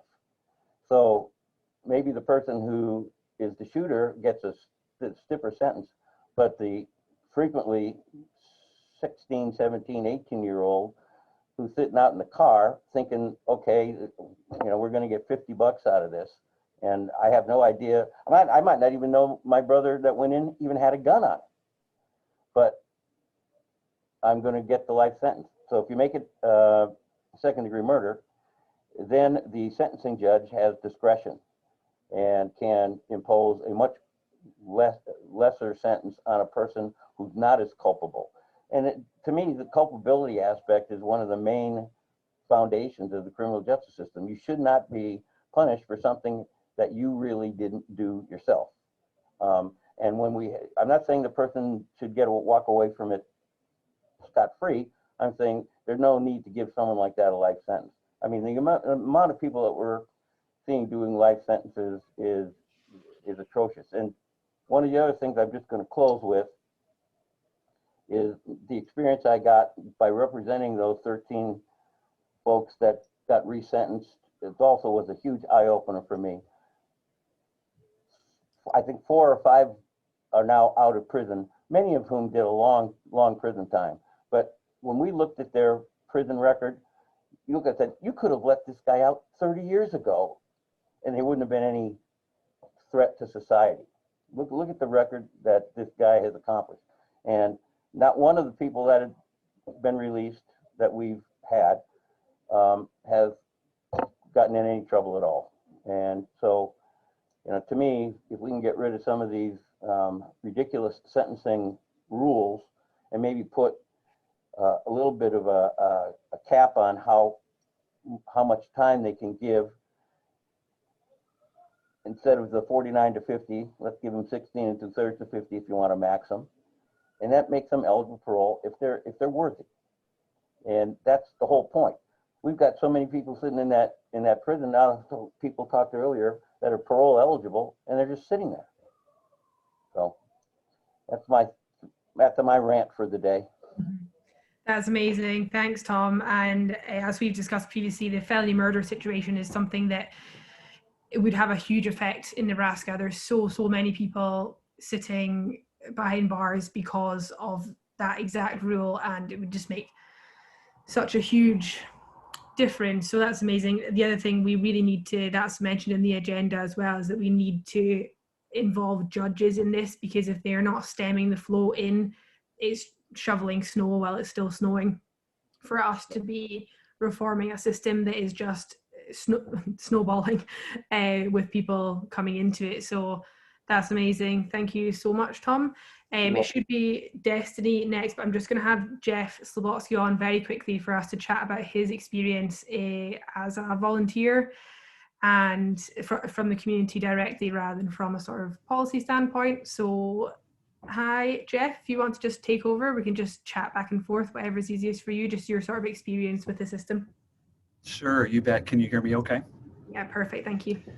Great. Well, Ashley and Jason and all the core organizers, thank you for the opportunity. Thank you for this discussion. It's frankly, it's one that we need to have more often, right? And with broader audiences. So thank you for continuing to move the ball down the court, if you will. So I, like Megan Hunt, Senator Hunt, am a Omaha native and entrepreneur, kind of community organizer, ecosystem builder, you know, a lot of different kind of hats, I guess, if you will. But most importantly, you know, I'm also a father, a brother, an uncle, a husband, a son, and a friend to so many of the men that I've had the opportunity to meet with, learn from, and work alongside, just to tell and amplify their stories, frankly, who are serving time behind bars in our state. So, you know, for me, being an Omaha native or a Nebraska native, you know, it's a great place to raise a family. We've got an amazing zoo, you know, great baseball stadium, so on and so forth down the line, right? Like all the accolades that we're always known for. But we're also one of the cities with what's statistically been proven of having the greatest, you know, socioeconomically and racially divided city. And for me, I can't just kind of, you know, take from a community, but I, along with others and peers, you know, want to figure out how we can be a part of rebuilding the cities, rebuilding the state, rebuilding the communities that we live in, alongside men and women that were formerly incarcerated. So I guess for me, I've always just been intrigued by people and their stories, right? I ran a digital media company called Silicon Prairie News, where we told the stories of entrepreneurs and startups and creatives that existed within the state that for far too often people thought you had to get on the plane and go to New York or Silicon Valley to start a company. And so, I through that time, again, just became fascinated with who were the individuals and people kind of changing the face of our community and our city, and then also what can we do to give support and amplify resources behind them as well. So for me, we brought a speaker through for an event that we ran called Big Omaha. Kat Hoke from Defy Ventures. This was back in 2010, and she had 3 amazing men and entrepreneurs and business executives that she brought up on stage in front of 750, 800 people from the Omaha community. And for me, that's when the spark really went off to say, wait a minute, how do we continue working with individuals that maybe didn't look like us or didn't come from the same part of town as us, or didn't have the same life stories, right? But those men and women are entrepreneurs as well, right? Maybe misguided, maybe have gotten in trouble for actions, but have some of the smartest, most creative, most diverse minds, and just passion and drive and will. And so someone mentioned earlier, this, I think Jason, I think it was you that said, reform affects us all in one way or another, right? So take it from the economic side. These are jobs. These are individuals that are willing to serve and work hard in jobs that we say we're shortage of, or again, it's somebody's relative, right? That we can help support. So, I think the biggest thing for me is just working with Defy Ventures here in Nebraska, and have been involved since day one. It brings me great joy to just bring my friends and peers and other kind of individuals into the prison system. And I think the biggest thing for me, one of the most valuable things that I think you can do in someone's life is to make them feel seen, make them feel heard, make them feel loved. That's it. I mean, at the end of the day, that's it. That's what we all want, right? To be seen, to be heard, to feel loved. I mean, it's not that hard. I think, we overcomplicate it with politics and laws and regulations, but for me, it's just that idea of human dignity. And I and peers are just playing one small piece of this, but that's a passion of mine. And really, telling the stories of the people that we've engaged with and learned from, and have spent time with, and sharing that with peers on the outside of the prison walls. And I think once you go in and spend time with these men and women, I think again, they're people just like us. Their sons, their mothers, their sisters, their aunts, right? So it's just it's learning from and continuing to share their stories. So yeah, it's a little bit of my backstory. That's amazing. Thank you so much, Jeff. It's really interesting to hear it from outside. And I think, as we've spoken before, I was in touch with Kat as well, and she was a big influence on my journey into prison reform from quite an extreme perspective before, as she was as well. It was really quite a similar journey. So that was really interesting. And I really just wanted your input as well to show how important humanizing the prison population is, and as you said, to make them seen, because once they're behind bars, it doesn't mean that they're not human anymore. Really, quite the opposite. They're humans that need even more help and more protecting. So, and as they say, the only way you can judge a society is by how it treats its most vulnerable. So the current reflection on us is not good, and being the second worst, overcrowding wise, not good. So that's amazing. Thank you so much for that. And Absolutely. That's brilliant. Thank you so much. I will let you go, and apologies to you and everybody else for this timing, but No thank worries. you so much for your input thank there. You. Thank you. Absolutely. Keep up the great work, and yeah, I definitely look forward to collaborating with the attendees and organizers and co-organizers. So we're all in this for the long haul. Yeah, thank you so much. The connections are so important. So thank you for saying that. That's amazing. Absolutely.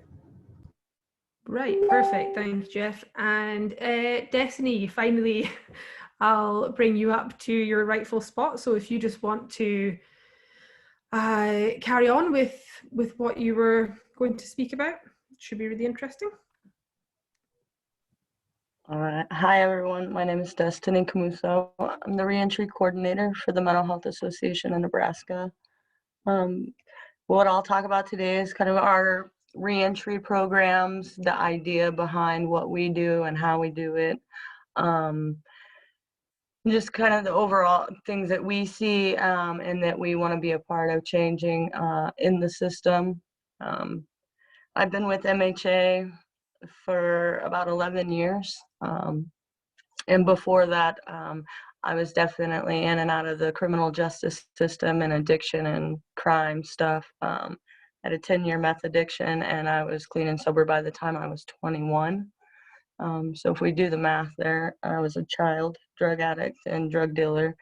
But luckily, I got an early start on recovery, and I did the adult drug court program and got involved in peer support. As soon as I graduated, I was offered a job with MHA in peer support. And, you know, for me, it really gave me the purpose to want to change and to see that change was possible. So after working about 5.5 years for MHA, the Nebraska Department of Corrections, they put out a request for proposal for the vocational life skills grant. And us as a completely peer-run organization, and for those of you that don't know what that means from our executive director down, we all live with a mental health issue, an addiction issue, or previous incarceration. And we're helping ourselves by helping others is really the way I like to explain it. But we put in our application, and we really didn't have a lot of hope that we were going to get awarded this grant, right? Because we're all ex-criminals and addicts and stuff. But we actually were awarded a VLS grant with NDCS in February 2015. Our programs are a lot different from other grantees, and it is a vocational life skills grant, so really it's based around employment. But us as peers and people that have been involved in the system, we knew that just helping someone find a job wasn't just the answer. And so we built in a transitional living program. It's called the Hanu Home. And now it's a 20-bedroom, 14-bathroom building. And then we have our supported employment program and an outreach program to help make sure everyone's basic needs are met, their identification. They have groceries, mental health resources, all of that stuff. And then also we do work with a lot of people who may have went in young, but now they're coming out at an age where it's probably time for them to look at Social Security benefits, right? So we do have a benefits program, and we can help those guys with that stuff. Hanu, and so it's all about like the wraparound services. And we can support individuals incarcerated and within 18 months of release, either from facility or parole or post-release supervision. So that gives us a good amount of time to support people. We begin working with them inside. We facilitate WRAP, Wellness Recovery Action Plan groups, weekly in all of our prisons. And that really took off. We started that in the NCCW Women's Prison in 2016 is where we piloted it. And we got a lot of good feedback, and it went on from there. And then once people, they get to the work release center, and some of these folks have never went through that vocational maturity that some of us have went through, right? So they've never, developed a resume or had a job interview, or, maybe their social skills aren't really, people's social skills inside or how they learn to get their needs met inside are a lot different than out here in the community. So, working with them on that stuff and interview skills and resume building, helping fill gaps. But then there's also the family reunification, helping teach people how to be a part of their community, to give back. But I think the most important thing that we do is helping people find purpose, because we all need purpose. And I do think that our program is so successful because of the wraparound services and the rapid support. You know, there's no 6 to 8 week waiting list. There's no, you know, you can be in this program for 30 days and then you're done and we're discharging you. It's really all individualized because really they're all individuals with different needs.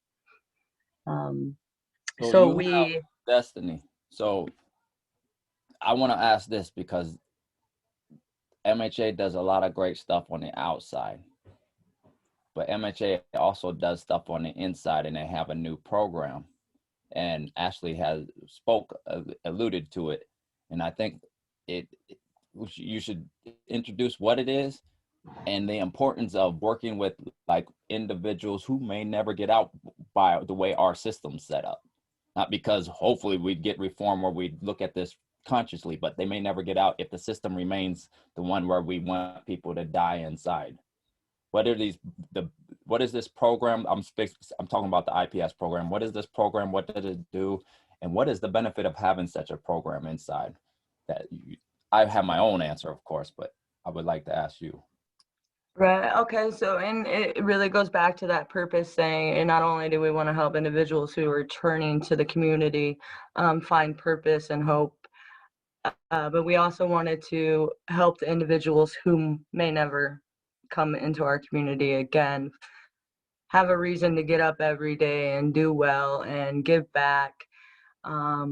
So it is the intentional peer support model. And we have trainers who go in and teach guys and girls in the facilities who may have longer term or life sentences how to do peer support and how they can help, you know, the guys like Jason was saying earlier that, you know, are coming in for these shorter sentences and, you know, they want to help them get through their sentence. And the hope is that, you know, they won't come back.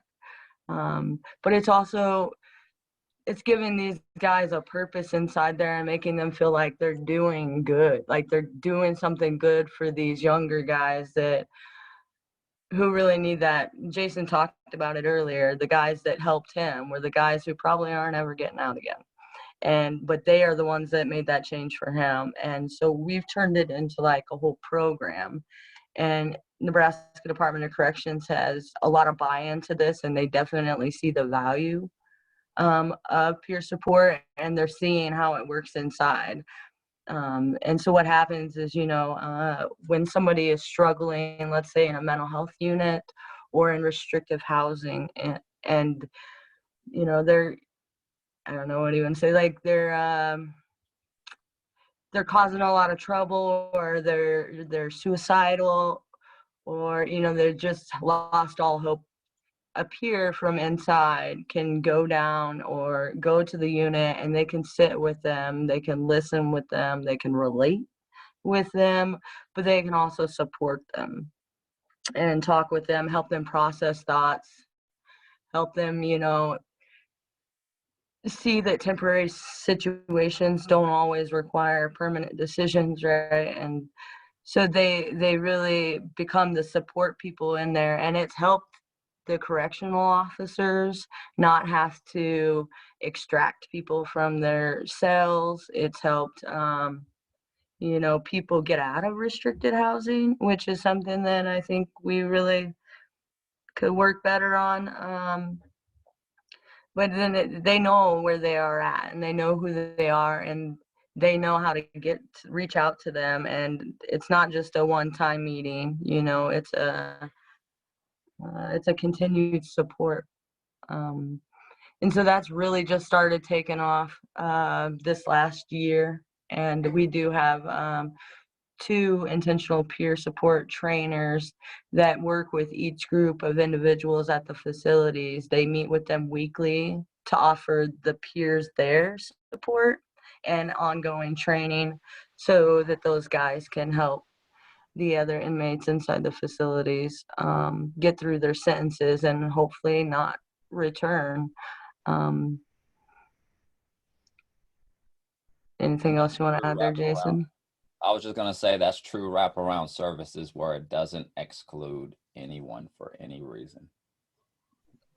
And I think that our grant was originally to provide community-based reentry services, but we've really gotten into the Department of Corrections and been able to show them and to find creative ways to support both NDCS and the individuals who live inside their walls. And that's what we want to do, is just to overall help people find purpose and the support that they need and get through their time without creating more time, or making decisions that are going to affect them for a lot longer than the current feelings that they're going through. I did hear earlier about the broken parole system, and I can tell you that at MHAR experience, and I'm not sure if parole officers' caseloads are maybe too big. I do know that there's a whole lot of parolees and not very many parole officers. And I think we as an organization, we see a lot more prevention that could happen. When you start noticing that someone's starting to struggle or things weren't like they were a couple of weeks ago, we have the resources here in Nebraska, at least in Lincoln and Omaha, to prevent someone from going back, whether that is community drug and alcohol treatment, therapy, all of that stuff. Our issue is insurance, though. Our folks aren't coming out with health insurance, and not near as many that should qualify for, Medicaid or cheaper, no cost health insurance get it. And earlier it was also mentioned about the SNAP benefits. I've testified on that bill for the last couple of years, for individuals who have drug delivery charges and or gun charges to be able to receive SNAP benefits when they are released. If they were not provided drug and alcohol treatment on the inside, or the list was too long, when they get out, they're not able to receive SNAP benefits. And for me, that's been a struggle. I haven't really understood the whole war on drugs crime stuff in the early 90s that goes along with that stuff. It doesn't make any sense to me that if you were once a drug dealer, you are not afforded the same eating rights as everyone else who are struggling in poverty.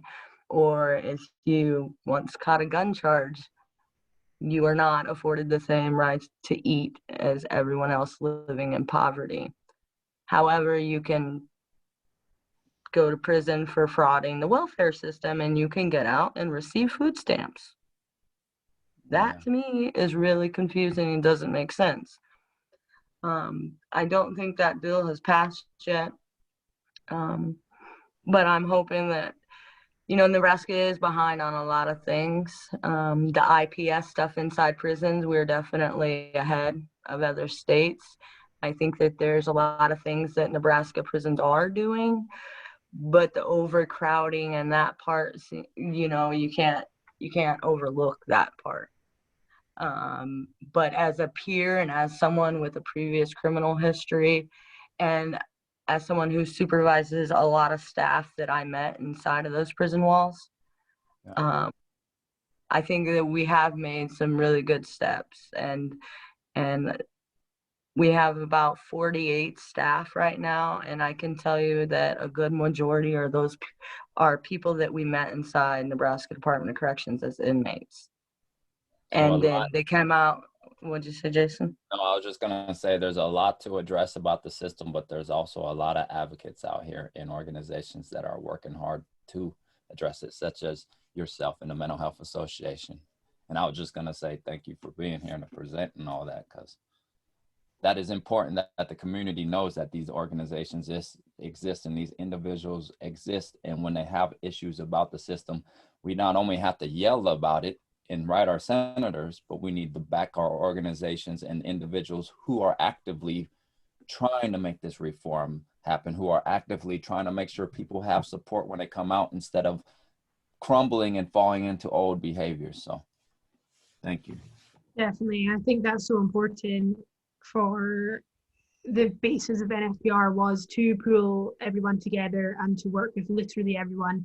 I think everything, like you're saying, the humanization of the prison population comes from not just culture, from legislation as well, like you were saying about the food stamps and things like that.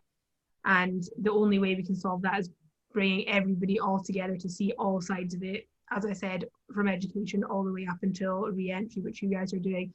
I think it's definitely worth highlighting the IPS program, because we've bashed Nebraska a little bit with being the second worst for overcrowding, but they are so far ahead with the intentional peer support situation. It's amazing. It just shows that with a little bit of investment and research and time, that we could be a shining beacon of rehabilitation and restoring lifestyles to people that have served time and things like that. So it's amazing, and it gives me a lot of hope for other things that the state could do, for sure.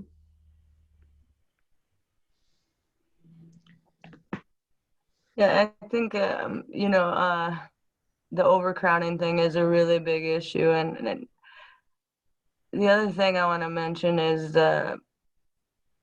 you know, we're starting to partner with a lot of neighborhood associations that before were like, not in my backyard, fences make good neighbors. What if they recommit? What if that, you know, I can't let my kids outside to play? You know, those mentalities, and a lot of those mentalities come from what we see on TV, right? Same goes with mental health. We just know of what we see on TV. But, you know, after our staff go and speak, like Jason or me or others, and they see that people can change if given the right opportunities and given the right resources and supports, people can change. However, when we dump people, a bunch of people in a house, in a neighborhood with no supervision, no supports, no programming, no nothing, and we just expect recovery, but we don't offer opportunities, or we are not welcoming, that's probably not gonna go over well. So we're working with a lot of neighborhoods right now to develop a coalition of all the neighborhood associations here in Lincoln anyway, to become more welcoming, to hold some of those houses more accountable, to offer those resources to the individuals living in those houses outside of our transitional house, because we're definitely not a, you know, one organization silo here. We really want to work with all community members, all community partners, and all the other agencies involved in this to try to provide the best reentry programming and services and supports possible to the individuals we serve. Because at the end of the day, all of our goal is to make that recidivism rate lower. And I don't know that any of us are going to solve the overpopulation issue. I continue to hear a lot of the governor vetoed this bill or that, you know, and I'm not a fan. I don't know if I can say that publicly, but I did. I'm not a fan, but I'm hoping that people will get out and vote. And if they want to see change, they need to get out there and vote to help make that change possible. Because if we stay with the current individuals in that office right now, we're going to stay where we are. You want to see change, be a part of trying to make that change happen. Yeah, definitely. Sure. Thank you, Destiny. I think we need to get our last two speakers in. Yeah, well, it leads on quite nicely. The next one is Doug Magee, who's going to play a recording from an incarcerated individual in Nebraska State Penitentiary about restorative justice, which ties in really well to what Destenie was saying about healing whole communities and making sure that it is people feel safe in people being put back into communities. So that's a huge part of that. Hi, Doug. Do you want me to just go ahead and play the recording at the moment? Are you going to play it there? Yeah, I think it'll just start. Can I introduce it? Sorry, yes, you can. Whoops. Have you got it up? Yeah, I've got it up. Do you want to say something beforehand? Yeah, I just wanted to say that I'm in New York. I've known Mike Anderson for over 35 years. He was sentenced to death originally. He'll tell you that. He is, as you listen to this, you should know that he is absolutely innocent of the crime he's been convicted of. I have looked at this extensively. The Midwest Innocence Project has taken his case because he definitely is not it's just factually innocent. He did not do what they said he did. So remember that when you consider what he's talking about here. And I have one point to make before he speaks too, and that is that he's talking about something that I think is essential to what we're talking about today, and that is he's talking about the retributive justice system versus the restorative justice system. And so listen to those points, because that's really the dividing line that we all over the country are dealing with right now. You know, our mass incarceration is due to a retributive system, not a restorative system. So go to it. Okay, perfect. Thank you. Play it just now. I'll show you a picture of him too. Oops, this is Mike. Good to put a face to the words. Hi everyone, I am Mike Anderson.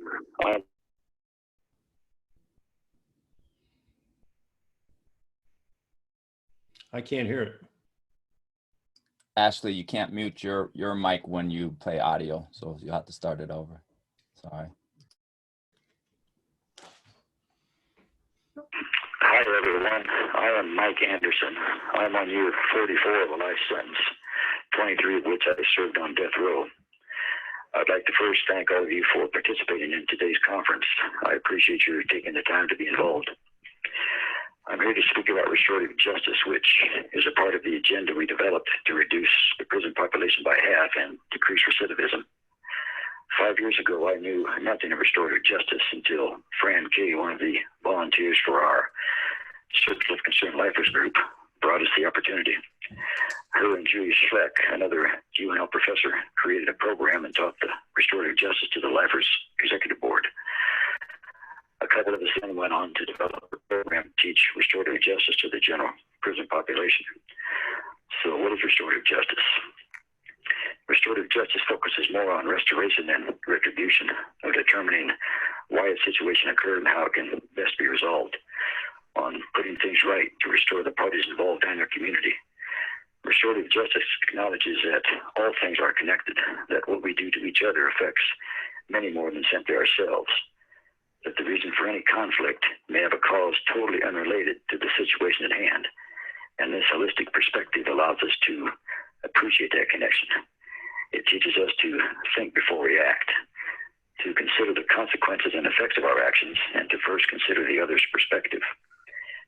Restorative justice requires at least that we address the harms and needs of those harmed, and hold those who caused the harm accountable to put right those harms by involving both parties and relevant others in the process, to restore the web of community that binds us through the values of respect, care, trust, and humility, to actually make us better versions of ourselves.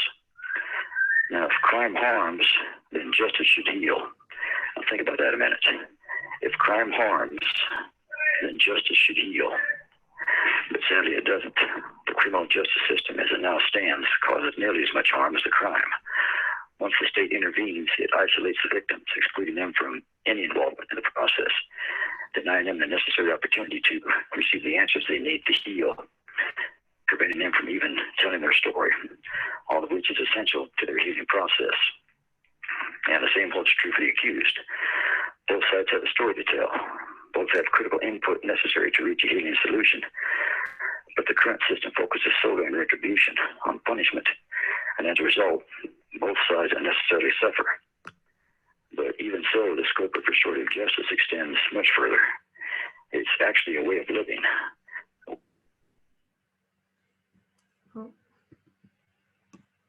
A way of viewing the world and of understanding your effect upon it, and in so doing could actually prevent crime. It's like Rupert Ross discovered during his initial research into restorative justice. In Alberta, Canada, he met an old Ojibwe woman who was sorting blueberries and asked her how the crop was. She replied that there were 16 bears in the dump last night. He was like, okay, until he later learned that it had been a dry year and the streams were low, so fish were scarce, and there were likewise fewer berries. So the bears were scavenging the dump for food. Now, this old woman understood the eternal connection of life, and to her, that response included everything needed to answer his question. And that, too, is restorative justice. If you can recognize and understand the interwoven, complex, and natural connection of all life, then you are far less likely to rush in and disturb it without first considering your actions and their consequences. It is a way of living, which is why I've been trying to get restorative justice included in our school curriculum. Children, especially the very young, are naturally restorative. They're fighting one minute and hugging the next until they get old enough to where ego takes hold, and then everything becomes, oh, those people live across the street, they aren't us. So we need to learn that we're all connected and that a harm to any of us affects us all. And that's most easily accomplished when we're young. I've written several state senators asking that they draft legislation to introduce restorative justice into the schools, but no one replied. And it's such a natural progression. You start kids off in kindergarten with a few posters demonstrating restorative justice principles and continue the process grade after grade, gradually increasing the exposure until you're finally teaching a restorative justice class that includes trauma healing and conflict resolution. Because what we were can't dictate what we can be, and our past shouldn't dictate our future. And I know it works. I've helped teach nearly 100 guys in this prison restorative justice, and it's made a significant difference in the culture as these guys share what they've learned with their friends. In the classes, we develop really astonishing bonds as the guys open up, as they become familiar with and understand the principles of restorative justice. And I know it works. I see it happen every class. I'm just grateful to people like Howard Zare and others for giving it a voice, for bringing restorative justice public. I grew up in a restorative household in a somewhat restorative community where everyone just naturally helped each other. And if something untoward did happen, you didn't call the cops. You got the families together and reached a reasonable solution. So restorative justice is like coming home to me, and I'd like it to be that way for everyone. Again, thank you for your participation. Without people, I think it just cuts off there at the end on the one that I got. So that was Mike Anderson, who's currently in Nebraska State Penitentiary, who's trained in restorative justice. And this is a really important point for us because in our opinion, nothing can go anywhere without there being a restorative approach. It just, it makes endless amounts of sense, and it's something that the public really need to be educated on, as Mike said there, from school age onwards, but we can do a lot of work educating the adult public as well. I'd like to just make one point. I know we're running real late here, but I just want to make one point that hasn't been made today, I think, and that is that I think we have to really understand the place of the death penalty in our criminal justice system. We see it as maybe, okay, it's bad and it shouldn't be, and it's racially discriminatory and all that kind of stuff. But we don't understand how pernicious it is in the system. That it is, when you talk about sentence reductions, when you talk about mass incarceration and increased sentences over the past few decades, that's all due to the fact that we have this ultimate punishment. And everybody wants that ultimate punishment, but they don't get that for their loved ones. They get life without parole, or they get these long sentences. And I think it's crucial for any real reform of prisons and prison sentences and all that, that we got rid of the death penalty once and for all. I know you guys did it. I know you got rid of it, and Ricketts brought it back, but that's a crucial aspect of the reform that's going to come in the future. Thanks a lot for this, guys. Thank you so much, Doug. That was amazing, and amazing to hear from somebody inside as well. So thank you so much for organizing that. That's something we couldn't have done ourselves. So absolutely brilliant. That's great. So next, and for our final speaker with the shuffle around, is Teela Mickles. So Teela Mickles is the founder of Compassion in Action, which is an organization that's been working since, I believe, 1984 with the incarcerated to try and improve the situation. So I will let Teela explain that if you want to carry on, Teela.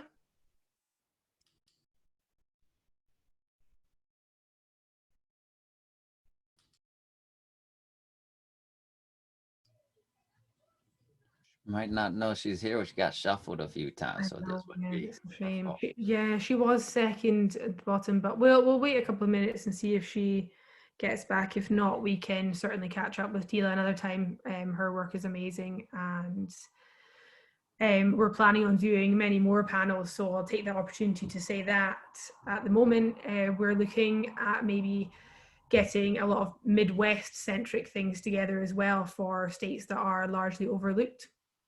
So that's really interesting, and people will be able to see that. I'll say at the moment, just so as not to waste any time, and Teela, if you do come back, just jump in, that the session that we've done today will be on demand. So I'll put that up on our Google Drive and put the link on Facebook so that people can access it. And I understand not everybody could stay with it going so over time. So that's definitely something that I'll work on for next time when we do the next one. And as I said, the information that's been spoken about by the speakers will be in a follow-up email. So any questions that have been asked and looking for further information, I'll cover that. So doesn't maybe look like Teela is there, which is absolutely fair enough considering how over we are. It's actually gone quite well with everybody being able to. So thank you for everyone who stayed, and obviously everyone who couldn't, perfectly fine, and hopefully they'll be able to catch up. And thank you, Destenie, for allowing me to shuffle you around the list as well so we could get everybody that we possibly could. And it's been fantastic. Thank you, everyone. And as I said, I'll upload this as soon as I get the file and it's done. Thank you, Ashley.